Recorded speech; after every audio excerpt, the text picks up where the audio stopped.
We have what I can only describe as a movie-length masterpiece. People have been begging me to watch this video, and I don't know why, because I've never seen a Minecraft video a day in my life, dude. Not like this. The last Minecraft stuff that I used to watch was, like, Hunting Optic back in the day with fucking Nade Shot and Syndicate and stuff. It's crazy. But this has been requested so much. 1,000 players simulate civilization, rich and poor. People said it's absolutely incredible, like an actual movie. I don't know, but we're about to see together if it's actually that good, so let's take a look. In the biggest social experiment in Minecraft history, I scattered 1,000 people across 2 massive islands to simulate a Jesus, okay, this is a lot of effort already. realistic civilization. The players were given no help or guidance, and just like in real life, if you die, you remain dead forever. Oh, damn, it's a hardcore thing as well. Now, each player has the freedom to do whatever they want. Farm for food, become a dictator, and build a society. Damn, dude. At least as best as they can, because while one island is a rich, green paradise, Wait, this The is other so one- impressive. You're kidding me. is a barren wasteland. Oh. It's up to each player to work with what they've got. Damn. Will there be peace between the islands, or will there be war? I'm going to make a big assumption here and say war. I'm going to try not to pause too much as well, but we'll see. What ended up happening is the single most amazing story arc I've ever seen. All Okay. I will say is pick a nation to root for and enjoy the video. I will root for the I present to underdogs. you the rich and poor 1,000 player civilization experiment. That's crazy, dude. I'm rooting for the underdogs. We're rooting for the poor. Don't forget, if you want to participate in these videos, join my Discord server, and of course, subscribe to my channel. I know like nothing about Minecraft, All right, we sadly. got 1,000. Good luck, everyone. Not yet. Okay. Day It was the number beginning one. of day 1, and all 1,000 players began to explore their new homes. Crazy, is dude. this place? I feel like I die instantly. Instantly. Before the first day, I had made everyone choose randomly between Island 1 and Island 2. And I Okay. didn't tell them that one of the islands, the first one, would be a barren wasteland. They got a Hey, you guys volcano, have though. It's cool. A good time? No. Oh. There's nothing here. Please tell me where the trees are, bro. I cannot find anything. It didn't take long for the people who chose Island 1 to realize they had made a massive mistake. Yeah. I hate this place. I hate this place. Players realized that building civilizations on But isn't this just the general Minecraft experience? I played Minecraft for the first time properly, like not long ago at all, like a couple of days ago, and I spawned into something that looked more like that than this. So I feel like it's just normal experience, right? You have to like just do everything yourself. Is the volume good, by the way? Hopefully. Island 1 would be particularly challenging. And not only because it was empty, but because some parts of it were completely uninhabitable, like the snow biome. Oh no! Oh, Jesus. And right next door, a massive volcano that could erupt at any moment. Ooh, I'm not going down Okay, never mind. This volcano also happens to heat up all the water on the island. Huh? Okay. This killed a lot of people. Bro, this is evil. Now, to begin building civilizations, the players needed to find a tree. Please tell me where the trees are, bro. Wood is an essential material, Oh, and without it, true. you really can't do anything. Oh, no, Now, luckily dude. for Island 1, there was one tree on the island, and it was pretty big, too. But, of course, it was completely surrounded by boiling water. Yeah. God, to be kidding me. Wait, so how the hell can they even get over there without a boat? Don't you need wood to make a boat? Unless they could just bridge across, I guess. Meanwhile, let's go over to Island 2. Okay. Dude, that transition was sick. Hey, guys. Life Cute. on Island 2 was beautiful. The terrain was green, the trees were plentiful, and the water was normal temperature. Yeah. For business. Solid water? This is from the ocean. Are you trying to make me drink ocean water? No. Yes. The people on Island 2 immediately realized they had chosen the island of safety and wealth. You are literally a piece of gold. Yeah. The only real Bro is richer than rich can be. danger on Island 2 was the possibility of falling down from a tree as you're collecting wood. But some people found a way to even work around that. So you're planning to build a bakery. Yes, I am. Bro. And you're forcing your employees to go up and get oak? Oh, no, no. She forcing you to work up here. Hey, no. They're doing slave labor already, bro. What is happening? Double carrots, triple carrots. I don't want say carrots. anything. I want Carrots. fair working conditions. Also, because of the vast amounts of trees, people were very... This might sound weird, but I feel like the rich are going to turn on each other before the poor. I feel like that is going to be the case. quickly able to craft tools that allowed them to mine underground. Hello, Travis. You doing okay? Yeah, I mean, this island's great. So many diamonds already. Yeah. Wow. look Wait, at really? this. Yeah. I love Damn. it. Overall, the people of Island 2 were thrilled with their new home, thrilled with their wealth, and they were very optimistic about their future. Yeah. But they have nothing to be sad about other than unfair working conditions. By the end of the first day, players on Island 1 had finally reached the big tree. You realize how high up you are. Oh, yeah. Oh, Jesus. Oh, my God. I actually just went dizzy, dude. Fuck. Oh, my God. Oh, my God. Oh, my God. Oh, my God. Oh, my God. I hate that. I hate that so much. Jesus Christ. My vertigo just kicked in so bad. Scared? No? No pain, no gain. Island 1 was still Jesus pretty far Christ. from having fully fledged civilizations, but there were communities starting to form. For example, this player named Remy the Rats made a small restaurant to feed those who were starving. Remy Yeah, I the don't Rat, like what are you heights. serving them here? It's very popular. Bread? And you do, get you know? What the frick? Why? What the hell, bro? Wait, is this a bread line? Oh, my God. I think they need like 3 bakeries. Also got word that there was a small group of people who had chosen to settle in a weird location. People at the volcano. What type of people would choose to live on a volcano? Hey guys. I would choose to live on a volcano. It looks cool as fuck, dude. I would. Hey, how's it going? Welcome to the mafia. This was Lingolini, and he had recruited about 20 people to join his Italian mafia. His goals Nice. were very simple: make friends and get rich. Hell yeah, Can brother. we tell you a little secret? Yes. We found some netherite. Oh, really? Yeah, don't tell anyone though. We're I don't trying even know to what keep that it is. between us. We'll check back in with these guys later, but in the meantime, on Island 2, there were actual huge civilizations starting to Oh form. my I God. don't They're care about making a power. village. I don't care about government. I just want to make a nice place for my people to live. This player named Call Me Cass was the leader of about 50 people in a nation she named the Cass Coalition. And a Okay. coalition it was of very different types of people, including pirates, bankers, Canadian cartels, bakery Jesus. owners, and their employees. I want fair working conditions. How's she even being paid to work up here? Paid? People are getting paid? Now, later in the day, Island 2 would face Good its one. first conflict. The rich island, right? Oh, there's going to be a conflict in the rich place first? Who could have seen it coming? Me. Hey, I you could. guys can't be destroying the beach. Who are you? A group of about 20 people were extracting sand from the shore right next to the Cass Coalition. Uh-huh. Cass was obviously not happy about this, but these people didn't care because they were from a much bigger nation called the Commonwealth. Oh, God. That sounds evil, dude. I don't know. Just the name for a whole nation, it sounds like some Hunger Games type shit. We're actually 5 nations combined into one. Oh my God, We it's the have UK. Strength in numbers. The Wait, Commonwealth it's the British. It is. was a massive civilization that was formed on day 1 when 5 distinct groups were Oh, close enough no. to each other that they just decided to come together and unify under one nation. As a result, the Commonwealth had a government with 5 leaders at the top and over 150 citizens. We're going to turn this mountain into our city currently. Okay. The Commonwealth Scotland leaders forever. were very ambitious and wanted to make the Commonwealth the most beautiful, the most respected, the most powerful nation on Island 2, even course. if it came at the expense of others. Overall, by the end of the day, Island 2 was much further ahead than Island 1, as expected. Yeah. But let's see what happens in the following days. I think it'll take a while for the poor community to actually be at each other's throats, to be honest. I feel like they would first, like, they've got to discover the other islanders first, right? But I feel like they would sooner wage war on the other island to try and get some of the good shit before turning their backs on each other. I feel like because they all have a shared struggle, they will unite better. You know? Does that make sense? Wow, 453 left on the As players poor logged side, back in though. the next day, nobody was expecting that the beginning of day 2 would end up having one of the most consequential moments of the entire event. Oh. Okay. Revy the Rat was running his restaurant when he received a visit from a player named Spood.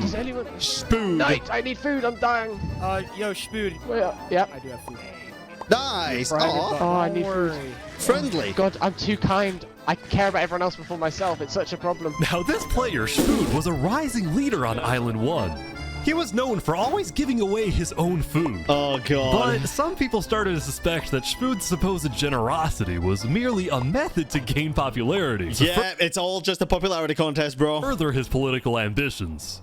That is, because here's the thing: nobody needs that kindness on this island, right? They have everything they need. They don't. He has no reason to actually be that kind, other than just to gain favor. is until. Oh! Whoa! Oh my God. Whoa! Assault! Battery! He was trying to assassinate Spood. Holy! Spood had survived an assassination attempt. And that's only going to aid his case into becoming the leader of the... oh my God. What if it was all a ploy? What if he asked that person to do... This is bad, dude. This is bad. Now I'm becoming suspicious. Which brought him exactly the attention he needed to cement himself as a legend on Island 1. Yeah. People were drawn to him, and on day 2, Spood used this leverage to establish an empire named West Helm. Oh my goodness. Hey, it's looking beautiful though, I do gotta say. Holy. These people have made me emperor. This right here is going to be our capital. We're also building a massive coliseum. You mean where people fight to the death? Exactly. Even though the people of West Helm were still struggling with food and resources, But what if they steal people from the port island to fight in the Colosseum? They're gonna make this law accurate, surely. their motivation to succeed was unbelievably high. Earlier, somebody tried to take my life. Yeah. Someone with this face. They took his head? But now, he's dead. For the first time, it seemed like the people of Island 1 had hope. God. The Ballad of Emperor Spood. Damn. Nearly killed by some dude. Dude. Good song, bro. Good song. Hell yeah. Island 1 was finally starting to develop civilizations, but not all of them were as motivated as West Helm. I bet. Right next door, for example, was a cult named Nevermore that literally just boxed themselves in and wanted nothing to do with the rest of the Oh world. God, they got the cross and everything. Both the Raven, nevermore. And honestly, these guys weren't wrong to be pessimistic. See, some of the people who chose Island 1 had secretly been hoping that when they finally make it underground, they would find troves of iron and diamonds. But instead, they only found a giant layer of lava that stemmed from the volcano and covered the entire island. Oh shit. Bro, look at this. This lava layer ended up killing a lot of people. Damn. That said, I mean, this listen. lava layer ended up killing... Listen, like I said, I don't know that much about Minecraft. I know the basics of what I played when I was like 10 or whatever, but the number one rule that I always remembered was just never dig down. That was the one rule I always took with me from birth. I heard that from the womb, dude. A lot of people. That said, a lot of people weren't necessarily angry at the poor conditions themselves, but more so about the inequality between Island 1 and Island 2. Well, see, even though the two islands had a border separating them, preventing anyone from crossing for now, Oh, interesting. So they can't even make it to each other. That makes sense. Lexi, thank you for the tier 1 sub. rumors were spreading about the wealth and the amazing environment of Island 2. Because of this, some people on Island 1 were starting to develop some feelings about the other island. Island 2 might be the better island, but we're the better people. Oh. In fact, artists on Island 1 were already making propaganda posters, some of which were rather concerning, including a few creations by our mafia leader, Linguini. Speaking of Linguini, there was some drama on the volcano on day 2. Oh no, don't tell me they're turning on each other. Don't let me down, Poor Nation. Please. I just survived an assassination attempt. What? Whoa. Mamma mia, help me! I'm getting chased! Wait, he did? Lego likes just take me out of nowhere and I had to run down the mountain. It was becoming a pretty common occurrence on Island 1 for people to try to rob or murder as a means to get food or resources. But Okay, I guess that is bound to happen. I didn't really think about that, but yeah, that is bound to happen. Again, just like the real world and the poor nations, there's a much more higher crime rate for things like that. It makes sense. Linguini was not going to let that slide. Well, Good. what are you going to do about that then? I put a hit out on him. Everybody in the mafia knows that the Lego likes is an enemy of the mafia. But then, during our interview... Oh, wait, who's coming out over here? God. There's some people coming Oh, down. those are people from Infernus. They are allies. Oh, really? Oh, no. Oh, no. Why are they Linguini armed had and decided dangerous? to share his Volcano territory with a larger group called Infernus, whose main goal was to preserve and protect the sacred land of the volcano. Uh-oh. I feel bad about this. I spoke with the leader, a player named Seneca, who described herself as the Queen of Infernus. We are a nation of the flame. We have to treat the volcano with the respect it deserves, and True. we hope we can work with Linguini to do just that. Seneca and Linguini agreed to protect each other in case of an invasion, and use the volcano's height and flowing lava to their advantage. Okay, never mind. It actually looks like they are working together, at least for now. I don't know. They didn't seem friendly, but that's just because they were coming down armed and dangerous, right? Also, I have a question. How the fuck do you make a server this big to have 1,000 people with all this shit without it lagging, bro? I need this. If anybody tries to attack us, we'll kick them out like a Koopa shell. Nice. Now, speaking of invasions, on day 2, the Cass Coalition was approached by an army of boats. Uh-oh. Oh, Crap. Jesus. Guys, I think we're under attack. Bro, that's a It lot looked of like people. for some reason the Commonwealth was coming to attack. No, we can't fight this. We gotta run. Get everyone out. Get everyone out.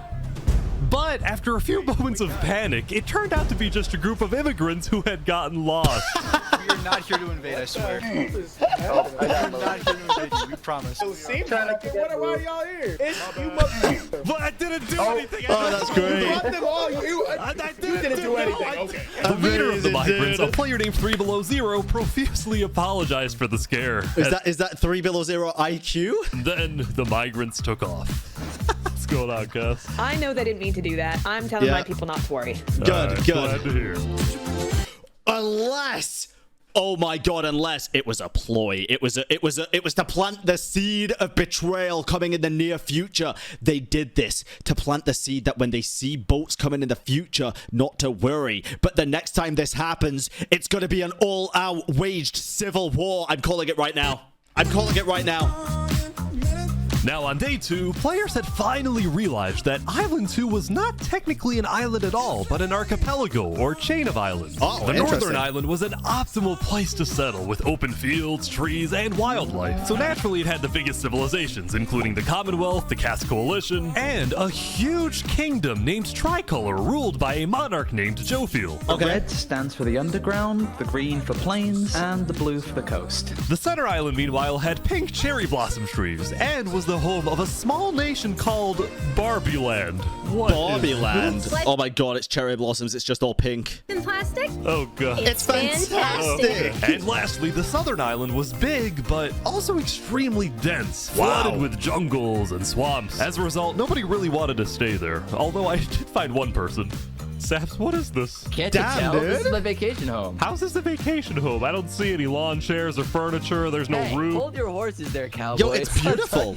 Saps was one of the few players who chose not to join any civilizations because he didn't want to get dragged into politics and drama. Still, Yo, my kind of dude, bro. Oh my goodness. This guy is smart. This guy got his head screwed on the right way round and was not dropped as a baby. he made lots of friends across Island 2, his best friend Flux actually being the second in command of the migrant group. Oh, wow. Speaking of, 3 Below Zero and the migrants had finally reached their destination all the way up north. Now, other than accidentally invading the Cass Coalition, these guys seemed pretty insignificant. Okay. But little did people know, this new civilization was about to change the entire world. Wait, why? Are they going to discover the poor people? We are blessed to live where we live, and we intend to use it for good. Okay. We are enlightened. We are the light. We are Luminara. Yo, I like that name, dude. Hey. The migrants had decided to call their civilization Luminara. They saw themselves as the light of Island 2, the innovators, the inventors. See, the reason like, 3 Below Zero had... But like, good cult, right? Like, I like this. Hey, I feel if I was going to be part of any cult, I'd want to be part of Luminara rather than, you know, fucking Britain in the north. Chosen this specific location to settle. Well, fuck, they're right behind Britain. Shit. It wasn't by accident. After the first day, 3 Below Zero had used content and propaganda released by the people of Island 1 to estimate the location of the other island. Oh. He then used a coordinate system to calculate the northernmost point of Island 2. His goal was to settle as closely as possible to the other island so that when the day comes, when the borders drop, Luminara can build a massive bridge connecting the two islands. Oh, see? This is what I'm talking about, bro. Imagine the Luminara want to build a bridge. I guarantee you some of the other fucking subsections of Island 2 would rather build a wall than a bridge. You know what I mean? I have a feeling these are the good guys. Giving free passage as a sign of good faith to perhaps bring about world peace. Hell yeah! But I'm rooting for these fucking guys, actually. I'm not even picking sides. Well, I am picking sides. I either want the poor people to win or Luminara to join the poor people, I guess. It wouldn't be that simple. Why? The second in command of Luminara, Flux, as well as a few concerned citizens, did not want that bridge to be built. They had seen the Island 1 propaganda. They knew that people on Island 1 were angry. Their fear was that Island 1 would just use that bridge as an opportunity to invade Luminara and perhaps invade the rest of Island 2, leading to a world war. Oh, I get the worry, but a world war wouldn't go very far when you got one nation with nothing and one nation with everything. It would be a genocide at that point. That bridge is a bad idea. Yeah. Moving up north was I think a it's a good bad idea. Island 1 is going to invade us, and Luminara is going to be their first target. What about the goal of world peace? I respect our leader's goal, but he's dead wrong. We shouldn't be trying to befriend our enemies. The way we're going to achieve world peace is by uniting Island 2 against Island 1. Wait, who's saying this right now? The Luminara? What if 3 Below Zero says no? What if they... This is other members of Luminara? Flux, this is the second in command. Finish the bridge. Well, then at least they'll know I tried to warn them when Island 1 comes and kills us. Flux, what are you doing, bro? Stop! I'm with Below Zero here, man. I am on the side of the 3 Below Zero IQ. I am. The IQ's rising. Dude, this is like a movie. I'm actually getting so invested, it's scary. As day 2 came to an end, tensions were rising, both within nations and between islands, leaving people worried about what's going to happen next. Okay. Day 3. Oh, not many people on Island 2 dead, which is back on good. Island 1, I was watching a small group of pirates who called themselves Al-Karasina. Al-Karasina, my friend. We're the baddest pirates around. Now, if you look closely, there was a person of interest hanging around with the pirates. Bro's got a bounty on his head. Picked me out of nowhere and I had to run down the mountain. Well, what are you gonna do about that then? I put the hit out on him. So to be clear, Lego Likes had a bounty on his head, and he was hanging around pirates. You could probably guess how this ends. Yo, Lego's here. So is this is everything you guys got, huh? Not much. I don't think he knows he has a bounty on his head. See you later, buddy. Oh, man. Oh, man. Oh, my gosh. Wait. The Al-Karasina... Hello. You want to show the cat? She's so sleepy, man. You're so tired. Yeah. You're both so tired. They're purring. I don't know if you can hear them. I think you can a bit. You can hear him. Sniff, sniffer. They're so fucking cute, dude. They were really cuddly yesterday. Very, very cuddly. Pirates had killed Lego Likes, but there was a small problem. Did you hear about the news? Yeah, I saw it, but we don't know who claimed the bounty. It didn't say it in the chat. Because Legolegs had technically died of boiling water instead of a player, Lingolini didn't know who actually killed him. But fortunately for the pirates, when a player dies, the dead player drops their own head, which the pirates believed would be the proof they needed to collect their bounty later today. So you're expecting a payment later? Well, yes. But that's easily manipulatable, because what if somebody claims the bounty and then somebody knows that they've claimed the bounty and they just kill them as well? All right. Well, I'll go. You guys let me talk. By day 3, players had basically mapped out all of Island 1 and were finally starting to adapt to the environment. Day 1 was horrific. We literally had bread lines. Day 2, we're building a coliseum, a citadel. I am literally immortal. Well, I don't know about the bro's gonna turn into Julius Caesar where he's acted like God. Hopefully that isn't foreshadowing. Emperor Spoon was still the most powerful man on Island 1, and on day 3, he was invited to a big international meeting hosted by a charity group called the Blue Cross. Wait, We invited you here mainly to discuss plans in case the volcano erupts. What are your individual plans? A large bunker underground. Just not using flammable materials. We don't have any real plan, you know. What? You don't have plans? If that volcano erupts, you deserve to die. Damn, the leader said that? Emperor Spoon had come in with good intentions, but it was there that he learned that he hates meetings. I'm gonna go there. Jesus. When Emperor Spoon... This is a bad leader if you can't even handle one fucking meeting. Left, the other leaders were unsettled. They made the wrong person. Was this guy really the figurehead of Island 1? That's what I'm saying, bro. Okay, wait, Island 2, right? Island 2, not Island 1. Best representative. Then, basically right on cue. I think. Museum diplomats follow me. Bodyguards. No, Island 1? Oh. Sorry, I'm late. This is Benji, and he's the leader of Island 1's second biggest civilization, called Elysium. Yo, see, on day 2, Benji had discovered that toward the outer edges of the island, away from the volcano, the water isn't boiling hot anymore. Yo! So he founded Elysium, which literally translates to a place of ideal happiness. And he made the nation to give peace-loving people a chance to relax and get away from all the troubles of Island 1. Cross my name off the list. This is without amazing, dude. Look at these Elysian guys swimming in the water. So I actually got kind of confused, and the reason is because now the poor island is starting to look more like the rich island. This is beautiful, dude. They're advancing. We were hoping that Lord Ish could summon a single mushroom cow. All right, if anyone drops a pufferfish in the next 60 seconds, I'll do it. What do I have to do? What do I have to do? The pufferfish. Quick. There it is. Nice, they did it. All right. Wait, what the fuck is this? Oh, is this like stalagmites, dude? I was like, is that cake? There it is. All right. I think it's rock. We can kill it for leather! Oh, no, don't kill it, back don't at the kill Blue it. Cross, Benji and the other leaders discussed the possibility of creating a full Island 1 alliance. All the leaders at the meeting, including West Helm's representatives, believed that given the harsh conditions of Island 1, an island-wide alliance could be a game changer. Bro, it would be. That would be incredible. That is a way to single-handedly actually get ahead of this whole like competition, if it is even a competition. But first, Before we make this official, we have to convince everyone else to join.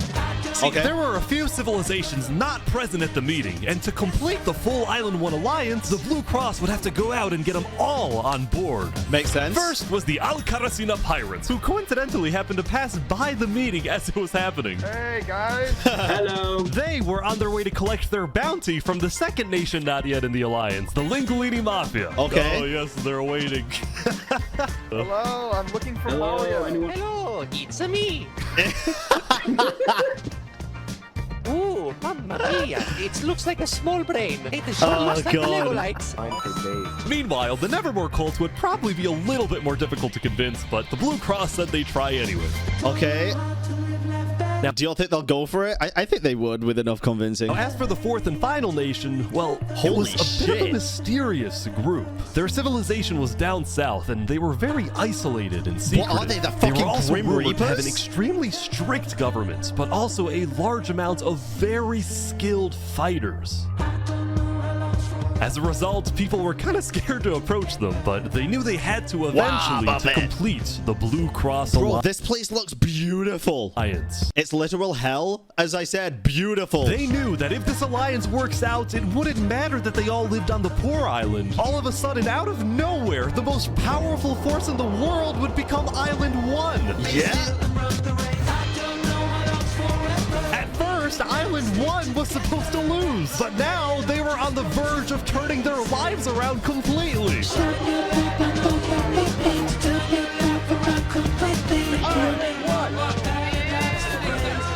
Damn, dude.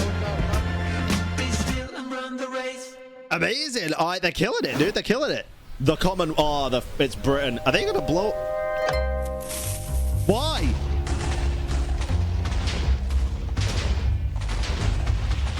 As you can see, there was a bit of commotion at the Commonwealth.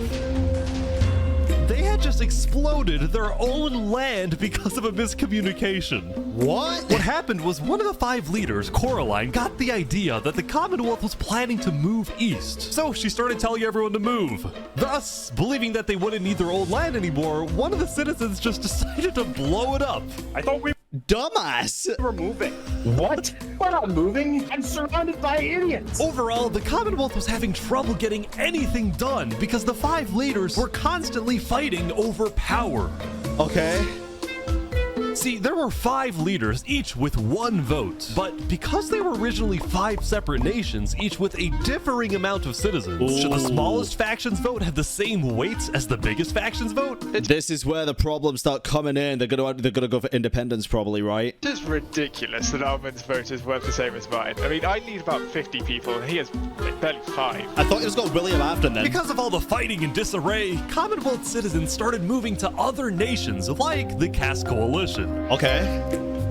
Cass's style of governing, letting people do whatever they want, was making her very popular with her people. I bet. I've been with Cass since pretty much the beginning, and she's established a democracy, a true one. Really focused on like letting everybody do their thing. But at the same time, that sounds great in principle, right? If any regulations had some unintended consequences, like players making strange and ugly buildings. So to solve this, Cass hired a building inspector. I have placed a lot of foundation for a glorious city, basically made out of stone. That way no one can burn us down. However, the building inspector did get a little power hungry. What's going on here? He said he's gonna demolish my house because it's not up to building code.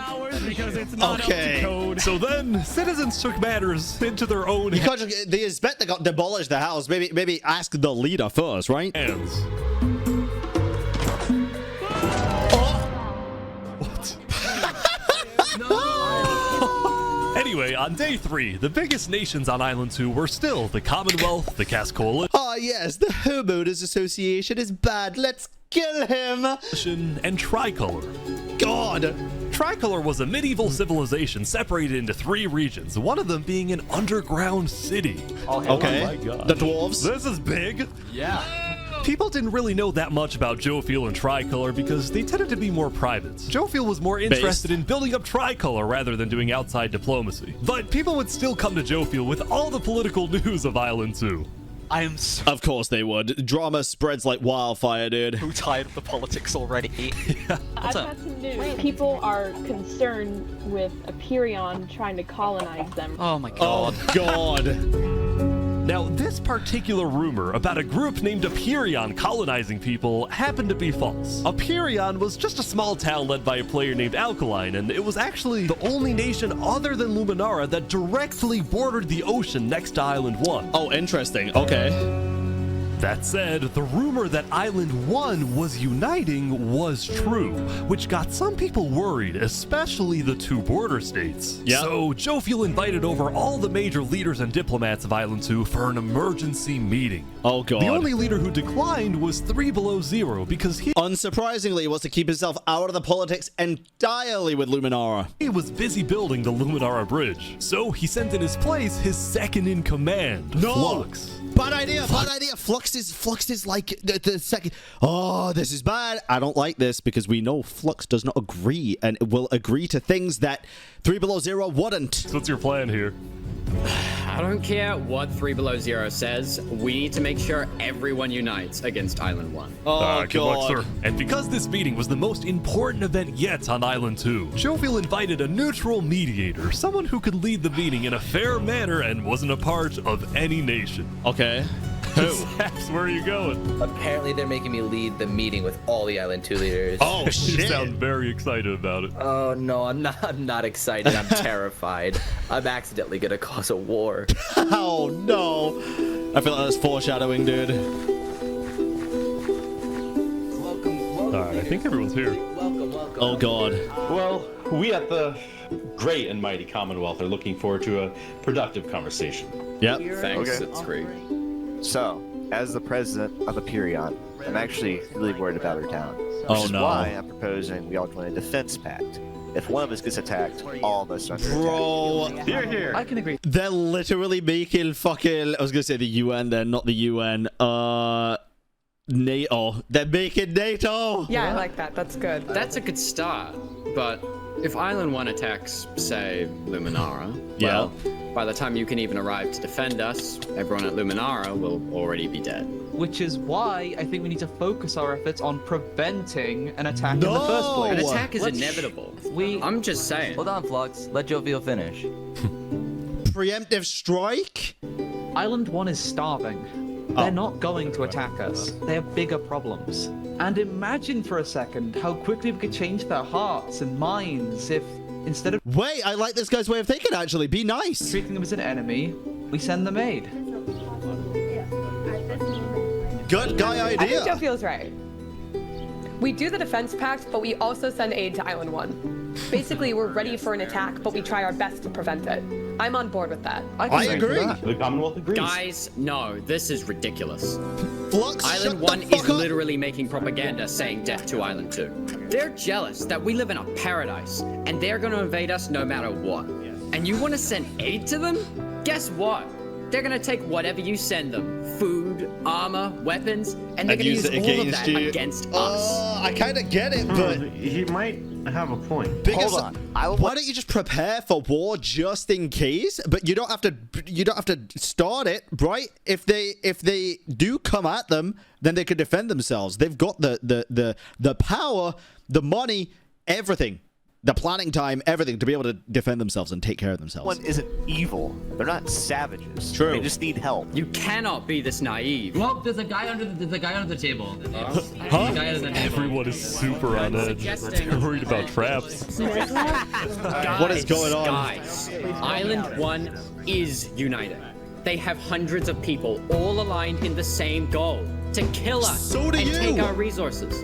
If they decide to attack any single one of our nations, it'll be easy. All they'll need to do is walk ahead, which is why we need to either merge all of our nations right now. We all choose a spot and combine into one civilization.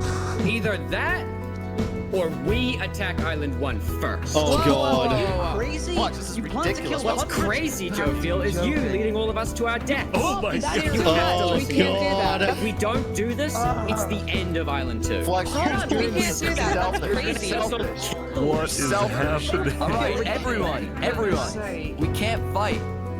Let's just vote. All Make in favor love, of not Flux's war. plan to treat Island 1 as an enemy, say aye. Aye.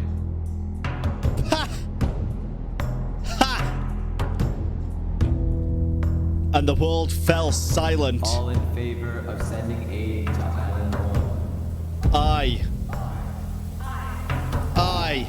Aye. Rip Bozo. Fucking Kellen Quinn looking ass. Ooh, I feel like more people died on island on the ranch island. Meanwhile, at West Helm, I ran into something interesting. Our next song is called Island 1. Oh my God. So you remember this guy? The Ballad of Emperor Spoon. Well, he had joined a band that produced actual songs and then performed them all across Island 1. No way, dude. Westland Island. Ba-da-da-da-da-da. Let's go. No resources to speak of. Damn! Except a warden tree. Let's go! Everyone loved the Island 1 band, including That's kinda Emperor Spoot, sick, who found dude. that the music bolstered the morale of his citizens. He believed that a happy citizen is a productive citizen. Yeah. West Helm took us in. Even though Emperor Spoot was a chaotic figure, West Helm itself was the opposite. It had an army, a storage system, and a hierarchy, from emperor all the way down to citizen or plebeian. Plebeian. And of course, there was the Colosseum, which when finished will play a major role in West Helm's justice system. Yo. That said, Emperor Spoot was not happy when he heard that yesterday, Benji and the other leaders had been talking poorly about him. Uh-oh. Okay, we need a best representative. Oh, Our shit. final goal is to put Benji Button in here. No, that is a joke. That is a joke. You don't want Benji to die, do you? Well, I mean... Damn, dude. Benji and the other leaders were concerned that Emperor Spoot is unstable and may one day try to take over the entire island. Yeah. And their concerns only grew when Spoot was caught listening to Napoleon on Spotify. But they also knew that if Island 2 were to ever attack, they needed Spoot on their side. So they didn't know what to do. Well, they need him on their side or dead. Well, here we are. Damn, dude. I just want to say, thank you, Spoon, for all your support. You're welcome. I'm the best. Glory to West Helm. God damn, dude. Encore, encore. That was Meanwhile, high-key pretty Seneca, cool. the Queen of Infernus, had decided to begin building a massive castle for her people. Holy a beautiful shit. home A base castle that in would the hover sky? directly over the volcano. That's so sick, dude. Yesterday at the Island 1 meeting, a lot of leaders expressed worries about rumors that the volcano may erupt, and they talked about how they would each take different precautions. Everyone believed that the volcano was dangerous, except for Seneca, who it had is decided dangerous. to take the opposite approach. It's all just paranoia. No, If you really it is value the dangerous. volcano, You gotta be need careful. To have faith it won't erupt. The main goal of Infernus as a civilization was to preserve the sacred land of the volcano. So what better way to show faith and demonstrate loyalty than to make your home right above it? Yeah? I mean, it adds up. Lingolini, meanwhile, It adds up, but it is definitely still a very dangerous thing to do, right? Like, you're not gonna fucking hold a gun to your head and be like, I have faith that I'm not gonna like accidentally pull the trigger. No, you're gonna be safe and take precautions. Decided to make his home underground within the volcano. We live under the ground, like a Goombas. Like a Goombas. Lingolini's main goal was to get rich, and having direct access to iron and gold was one reason for him and the Mafia to live there. Okay. But it wasn't the main reason. Remember this interaction from day one? Oh, yes, can we tell you a little secret? We found some netherite. Oh, really? Scattered throughout Oh my the god, dude, they're becoming the dwarves. volcano were pieces of netherite, the rarest and most powerful mineral in all of Minecraft. Not Damn. even Island 2 had netherite. It was the single secret advantage that Island 1 had. Oh shit, so they can actually make super strong weapons and stuff? And the only ones who knew about it were the Lingolini Mafia and Infernus. Oh, uh-oh. Now, even though Infernus didn't exactly like how Lingolini was desecrating what they consider to be sacred land, they made a deal with him. The Mafia can keep mining so long as they provide Infernus with some of the minerals they find. Makes sense, a little trade treaty. But Lingolini was unsatisfied. They want to use us. They want cheap labor. I'm not giving them anything. Lingolini didn't like how Infernus was basically forcing the Mafia to mine for them with nothing in return. I mean, they're keeping your dirty little secret in return. So he secretly instructed everyone in the Mafia not to give Infernus anything. Uh-oh. That ain't gonna end well, dude. Lingolini's hope was that Infernus have more people. Never asked for those minerals and forgets about the deal entirely. Otherwise, he would be in a lot of trouble. Oh dear God. I feel like that's a terrible despite idea. this conflict, the rest of the Island 1 unification effort was going very well. Earlier today, Lingolini had decided to join the Blue Cross Alliance. Nice. That's one. Thank you all so much for having me. The Alcaracina pirates were also eager to join, and surprisingly, so was Nevermore. Damn, 3. There was only one holdout. Oh, God. God, this place is so mysterious sick. civilization was called the Covenant, and it was ruled by a dictator named Turntap. How are you elected exactly? By a vote of the people or the vote of yourself? Elected? Turntap wasn't sure about joining the Island One Alliance because the people of the Covenant were generally skeptical of outsiders. They only took pride in their own nation, especially in their army, which was composed of really good PvPers who weren't above using torture to get their way. Are they drowning this guy? He's gonna die. Oh my God. Now, I felt a little bad for this player, so I threatened the Covenants. Covenant uses water torture. I'm reporting this to Sidefall News. Oh shit, don't do it. Don't. So I went to the local news reporter. Sidefall, I have a story for you. I just caught the Covenant waterboarding one of their own people. Well, I'm paid off by them, so I don't really care. What? Dude, it's free money. What? No, it's you. It's called a business for a reason. It's not for profit. Okay. Sidefall ran a news business with questionable ethics. He was also known for making up fake stories, writing things like, "The lava is rising," just to sell more papers. That said, earlier today, he had made a legitimate discovery that could devastate the Wait, this guy's the biggest fucking brain of the whole world, dude. I love this. entire island. Island 1 had a lot of known dangers, from the lava layer to the boiling water to the powdered snow. But there was one last danger that nobody knew about. Okay. Until now. What the fuck is that? What the fuck is that? I have never seen that. Meanwhile, a day the in my people of life. Island 2 had spent the day building their warden? civilizations and having a good time. Yesterday, their leaders had voted that whenever the border drops, Island 2 would send aid to Island 1, hoping this gesture would lead to peace. But not everyone agreed with this approach. It's the end of Island 2. Uh-oh. When Flux returned home to Luminara, 3 Below Zero was furious at Flux. Yeah, I'm not surprised. I got a bad feeling about how this is going to turn out, dude. Not going to causing lie. chaos at the meeting and for going against Luminara's values. 3 Below Zero, as the leader of Luminara, was actually heavily in favor of sending aid to Island 1. The whole point of the Luminara Bridge was to make peace with Island 1, not to start a war. As a result, 3 Below Zero demoted Flux from his position as second in command. Good. Goodbye, Flux. I spoke with Legacy, a citizen of Luminara. Yeah, Flux has been gone all day. People here don't really like him anymore. Flux and his crew had spent the day building a secret bunker under the ocean, a place for them to hide if Island 1 attacks. And then nah, they're gonna turn. They're gonna fucking turn on the gang, dude. On Luminara, they are. This is like an underground facility. This is like a thieves guild lair in fucking Skyrim, bro. Flux spent the rest of the day helping his best friend Saps finish building his home. Oh god. Despite all the chaos, Sap still reached out to me after I was demoted. Mr. Mediator, what a good friend. Flux over here can be a little unpredictable. Yeah. But he's my friend, and I know he genuinely wants the best for us.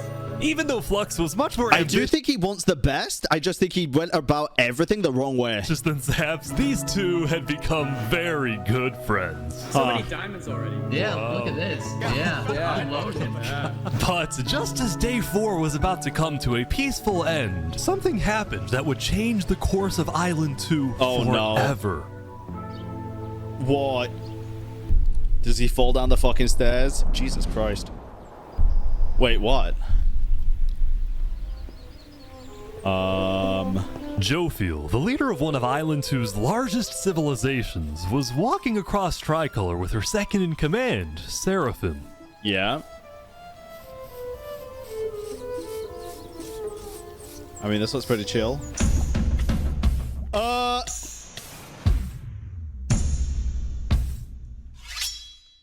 Oh my god.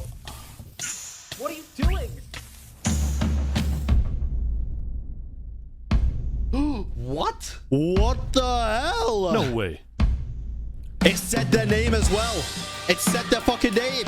The know second in Seraphim's a fucking command of traitor. Tricolor had just killed their own leader. And Why? immediately, all of Island 2 went on lockdown. What? Wait, what? Everyone was confused about what caused this to happen. They killed Jofiel. Why? After Seraphim fled, Tricolor was in complete disarray. That's our leader.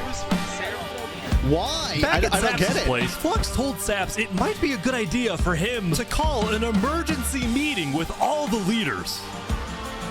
So, for the sake of the island, Saps agreed to host a meeting tomorrow. But for now, he and many others headed to Tricolor to help them restore order. Yeah, what the fuck, dude? That's insane. Who the hell? What is going on? Oh. Oh. Oh, shit. Oh, shit's getting real now, dude. Oh my god, we're Now, on day Island 5. 2 wasn't the only place that would face tragedy. I wonder if that's where Flux and stuff are currently stationed. If they're also a fucking spy. Oh my god, I'm telling you, dude. This gang needs to be stopped. Oh, what? Oh, the what the leader hell? of the Alcaracina pirates, Noble Bucket, died very suddenly. Alright, they sent me the footage of what happened. Oh no. He doesn't know the lava layer's there. Oh. No. I think I'm dead. No! Oh my god. With world leaders dying left and right, the media had plenty to report on. Oh, the most trusted God. news company was from Elysium, called Daybreak Media. Okay. We're number one because we actually report the truth, unlike that bozo Sidefall. Sidefall's funnier though. I gotta give it to him. And later into day 5, the news would get even crazier. Okay. For purposes of unity, the Covenant had finally decided to join the Blue Cross Alliance, thus shit. successfully Everybody. uniting the entirety of Island 1. They got NATO now. But right away, the strength of this alliance would be tested. Oh shit, they're gonna find out, aren't they? Earlier, a citizen of Infernus had accidentally told someone outside of Infernus that there was netherite in the volcano. And this news spread all across the island. Oh no. This was a disaster for Infernus and the Linguolini Mafia, who had been trying to keep the existence of netherites to themselves. Oh, this is bad. Immediately after hearing about the netherite, the Covenant sent a mining expedition into the volcano without telling Infernus. And lo and behold, they confirmed there was netherite. Oh no, dude. There's gonna be a civil war. Because the Covenant had a scary reputation and a ruthless army, Queen Seneca of Infernus felt it was in her best interest to allow the Covenant to mine. But when other nations like West Helm started asking if they too could mine in the volcano, Seneca said no. Oh god, going against Spoon? People are saying we're being selfish. They're the ones being selfish, trying to take our resources. Listen, Island 2 is rich. We are not. Now, with netherite, we actually have a chance of evening the playing field. He's actually got a point, weirdly, here. Even though, listen, even though the end goal is not just all-out war here, it's like, yeah, if they do end up attacking, netherite would be a good advantage to at least defend themselves. But the volcano people are hogging it. Before any fighting could break out, the Blue Cross quickly reached out to all the leaders and told them to put this issue on hold. Oh no. We're inviting everyone here tomorrow, so we can all talk this through peacefully. We're Okay. Island 1. We cannot afford to have a war over some mineral. Fuck, dude. It's getting deep. Meanwhile, Island 2 was still processing the death of Jofiel. Even though I was just a farmer, you know, you still made me feel important. Saps would invite all the leaders for a meeting later so they could coordinate a hunt for Seraphim and discuss their plans for when the border inevitably drops. Oh shit. Now, after Jofiel's death, Tricolor had lost a lot of its power, which left the island with really one dominant nation. the Commonwealth. The British! Oh no! But remember from day 3 how the 5 Commonwealth leaders were in constant fights with each other? It is ridiculous that Almon's Yeah, I'm going to assume not much has changed. Well, this all came to a head on day 5 when one of the leaders was caught plotting to take control of the entire Commonwealth. Of course. So another Commonwealth leader then paid an assassin to, well... Oh my God! Oh no, not William Afton! Oh my God! Wolfram's dead. What? We just witnessed murder! After this, people from the Commonwealth lost even more faith in their governments. This Commonwealth citizen went to the caste coalition to complain to caste directly. I got information that there might be netherite on the other island. My leadership said, quote, netherite is useless. Netherite is, of course, not useless. I think that's a foolish statement. As the Commonwealth erupted, the caste coalition thrived.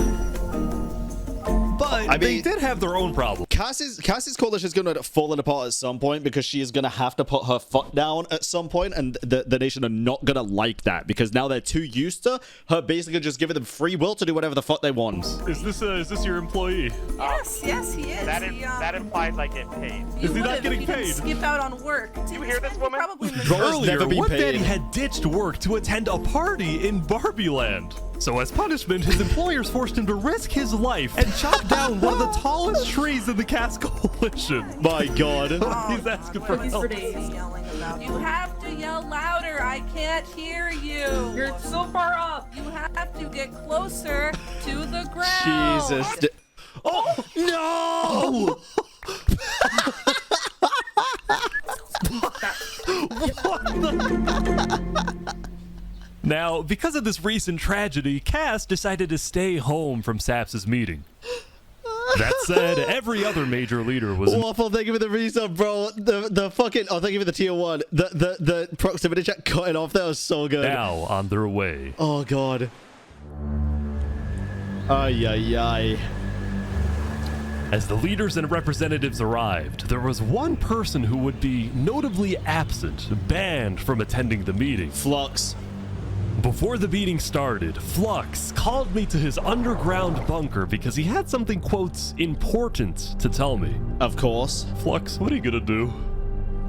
Well, first, let me just explain. I'm not allowed to attend this meeting because the leaders of this island are utterly incompetent. Okay. They can see that Island 1 is gearing up to invade us. And their response is, let's give Island 1 more gear. It's completely brainless, and it's going to result in all of our people dying. Huh. See, now we're in a tricky position because I like to root for the underdogs, but I actually like certain teams, certain establishments from both islands. So, you got a plan? I had a plan, but nobody listened. They all voted against it. However, humanity is always going to be the same and war never changes, right? Because why is war the end goal all the time here? Why is the only thing people are thinking when that barrier drops is death and war instead of other things? That is always the big finality when it comes to humans, dude. Look, we can still save this island, but the current leadership has to go. Like, they know nothing of a war. What do you mean, has to go? Because it's a game? Look at real life. Go. Removed. Dead. And I'm done waiting. Oh, shit. It's gonna happen today. Oh, God. Alright, leaders, welcome. Thank you all for coming. Oh, we have a lot of very important stuff to talk about. You know, during the first meeting... Oh my God, please don't tell me Sap is gonna be on Flux's side here and an imposter at the fucking meeting. There was one person there who actually understood what I was saying. Seraphim reached out to me, asked me if they could help in any way. What? I told Seraphim to kill Jofield. What? And today... we will finish the job! Oh, God! Wait, so Seraphim gets there. What actually happens next? Something I didn't want to do, but something that needs to be done. No! I'm going to save this island by any means necessary. Don't kill us. Sap! Bring it to the table. If you agree with full chaos on Seraphim, please say aye. Aye. Are you sure this is gonna work? I don't know, but we have no other choice. Alright, so I have something to say. Oh my god, wait, why is there so many of them? Is there a possibility, any possibility, that the assassination of Wolfram and the assassination of Jofiel by Seraphim is any way connected? Is there a conspiracy going on right now? Do we think that's a thing? Are leaders safe? I have reason to believe that leaders are not safe. Flux, do you feel any guilt doing all this? Well, part of me feels bad for Saps. I also don't think the leaders are safe. What do you mean you feel bad for Saps? He has no idea what's about to happen to him. Oh no! But if you had to betray one person, no, Flux, you save bitch! 1,000, you've betrayed too many already. Would you? This isn't just one for. No! What just happened? What happened? I didn't do that. I didn't do that. Oh my god! Why is there a trap? Is this all a setup? Saps, where's Saps? Where did he go? Did Saps do this? Wait, Saps? You have to find him. Put him down! Kill him! Kill Zap! Zap, where are you? He didn't even kill him. He went one step further, made it even worse, and made it look like he's the enemy. I'd straight up kill myself at that point. Oh my god. Nah, fuck Flux, dude. I will never succumb. I will never agree. It was a new day, and Island 2 was in shock. Oh my god, dude. On day 4, when Saps was in Tricolor helping the people after the death of Jofiel, Flux and his crew had built a trap in his roof. Insane. And Saps did not know they had done this. He had been framed by his friend Flux, used as a scapegoat for Flux's plan. That's so fucked up, dude. But because they had to rush to build the trap, it actually wasn't fully successful. Some of the dripstone, including the one meant for 3 Below Zero, had failed. But 3 Below Zero still alive. Oh my god, Luminara can come back. Oh my god. Oh my god. I am rooting for Luminara. Overall, the trap still killed the leader of Aperion, Alkaline Alk, a leader of the Commonwealth, Coraline, and 4 other very high-ranking officials from across the island. Oh, Jesus. The people of Island 2 were devastated, confused, and angry. Yeah. Our leader's dead. What just happened? After the trap went off, Seraphim was immediately caught and killed. Oh! What were they Tricolor? But when more people found out about how exactly their leaders died, their anger wasn't really towards Seraphim, but toward the person they believed was behind it all, Saps. Oh, dude. And it made sense. Saps knew he'd be hosting leaders at his home. It was his roof that had a secret trap, a trap that happened to fit perfectly into the design of the roof. Yes, it makes sense, but it's fake news. About as guilty as it was possible to be. Oh no. With that, all the major Island 2 nations, from the Commonwealth to the Cast Coalition to Tricolor to Luminara, declared Saps to be hunted down and killed. Bro, they're making him Flux. They're making him enemy of the state. Got away with it all. If you had to betray one person, this is cinema, dude. To save 1,000, would you? It's cinema. And on top of all of this, at the beginning of day 6, it was announced that tomorrow, on day 7, the border between the 2 islands will finally fall. Oh no. Both islands now have 1 day to prepare.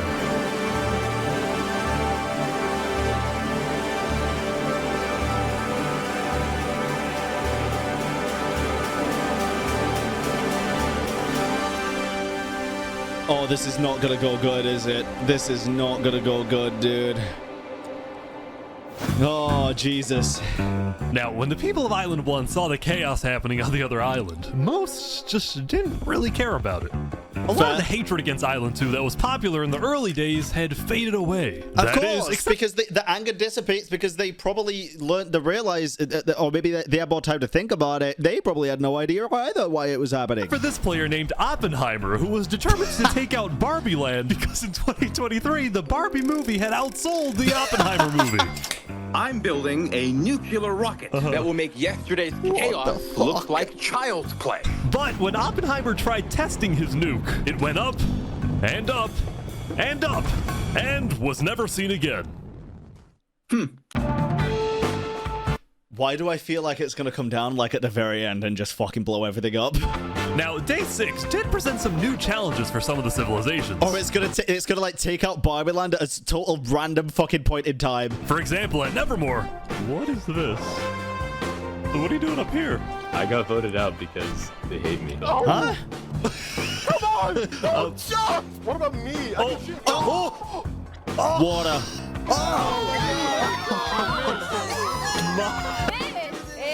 What? I didn't do anything. Was he supposed to land in the water? Meanwhile, at Elysium.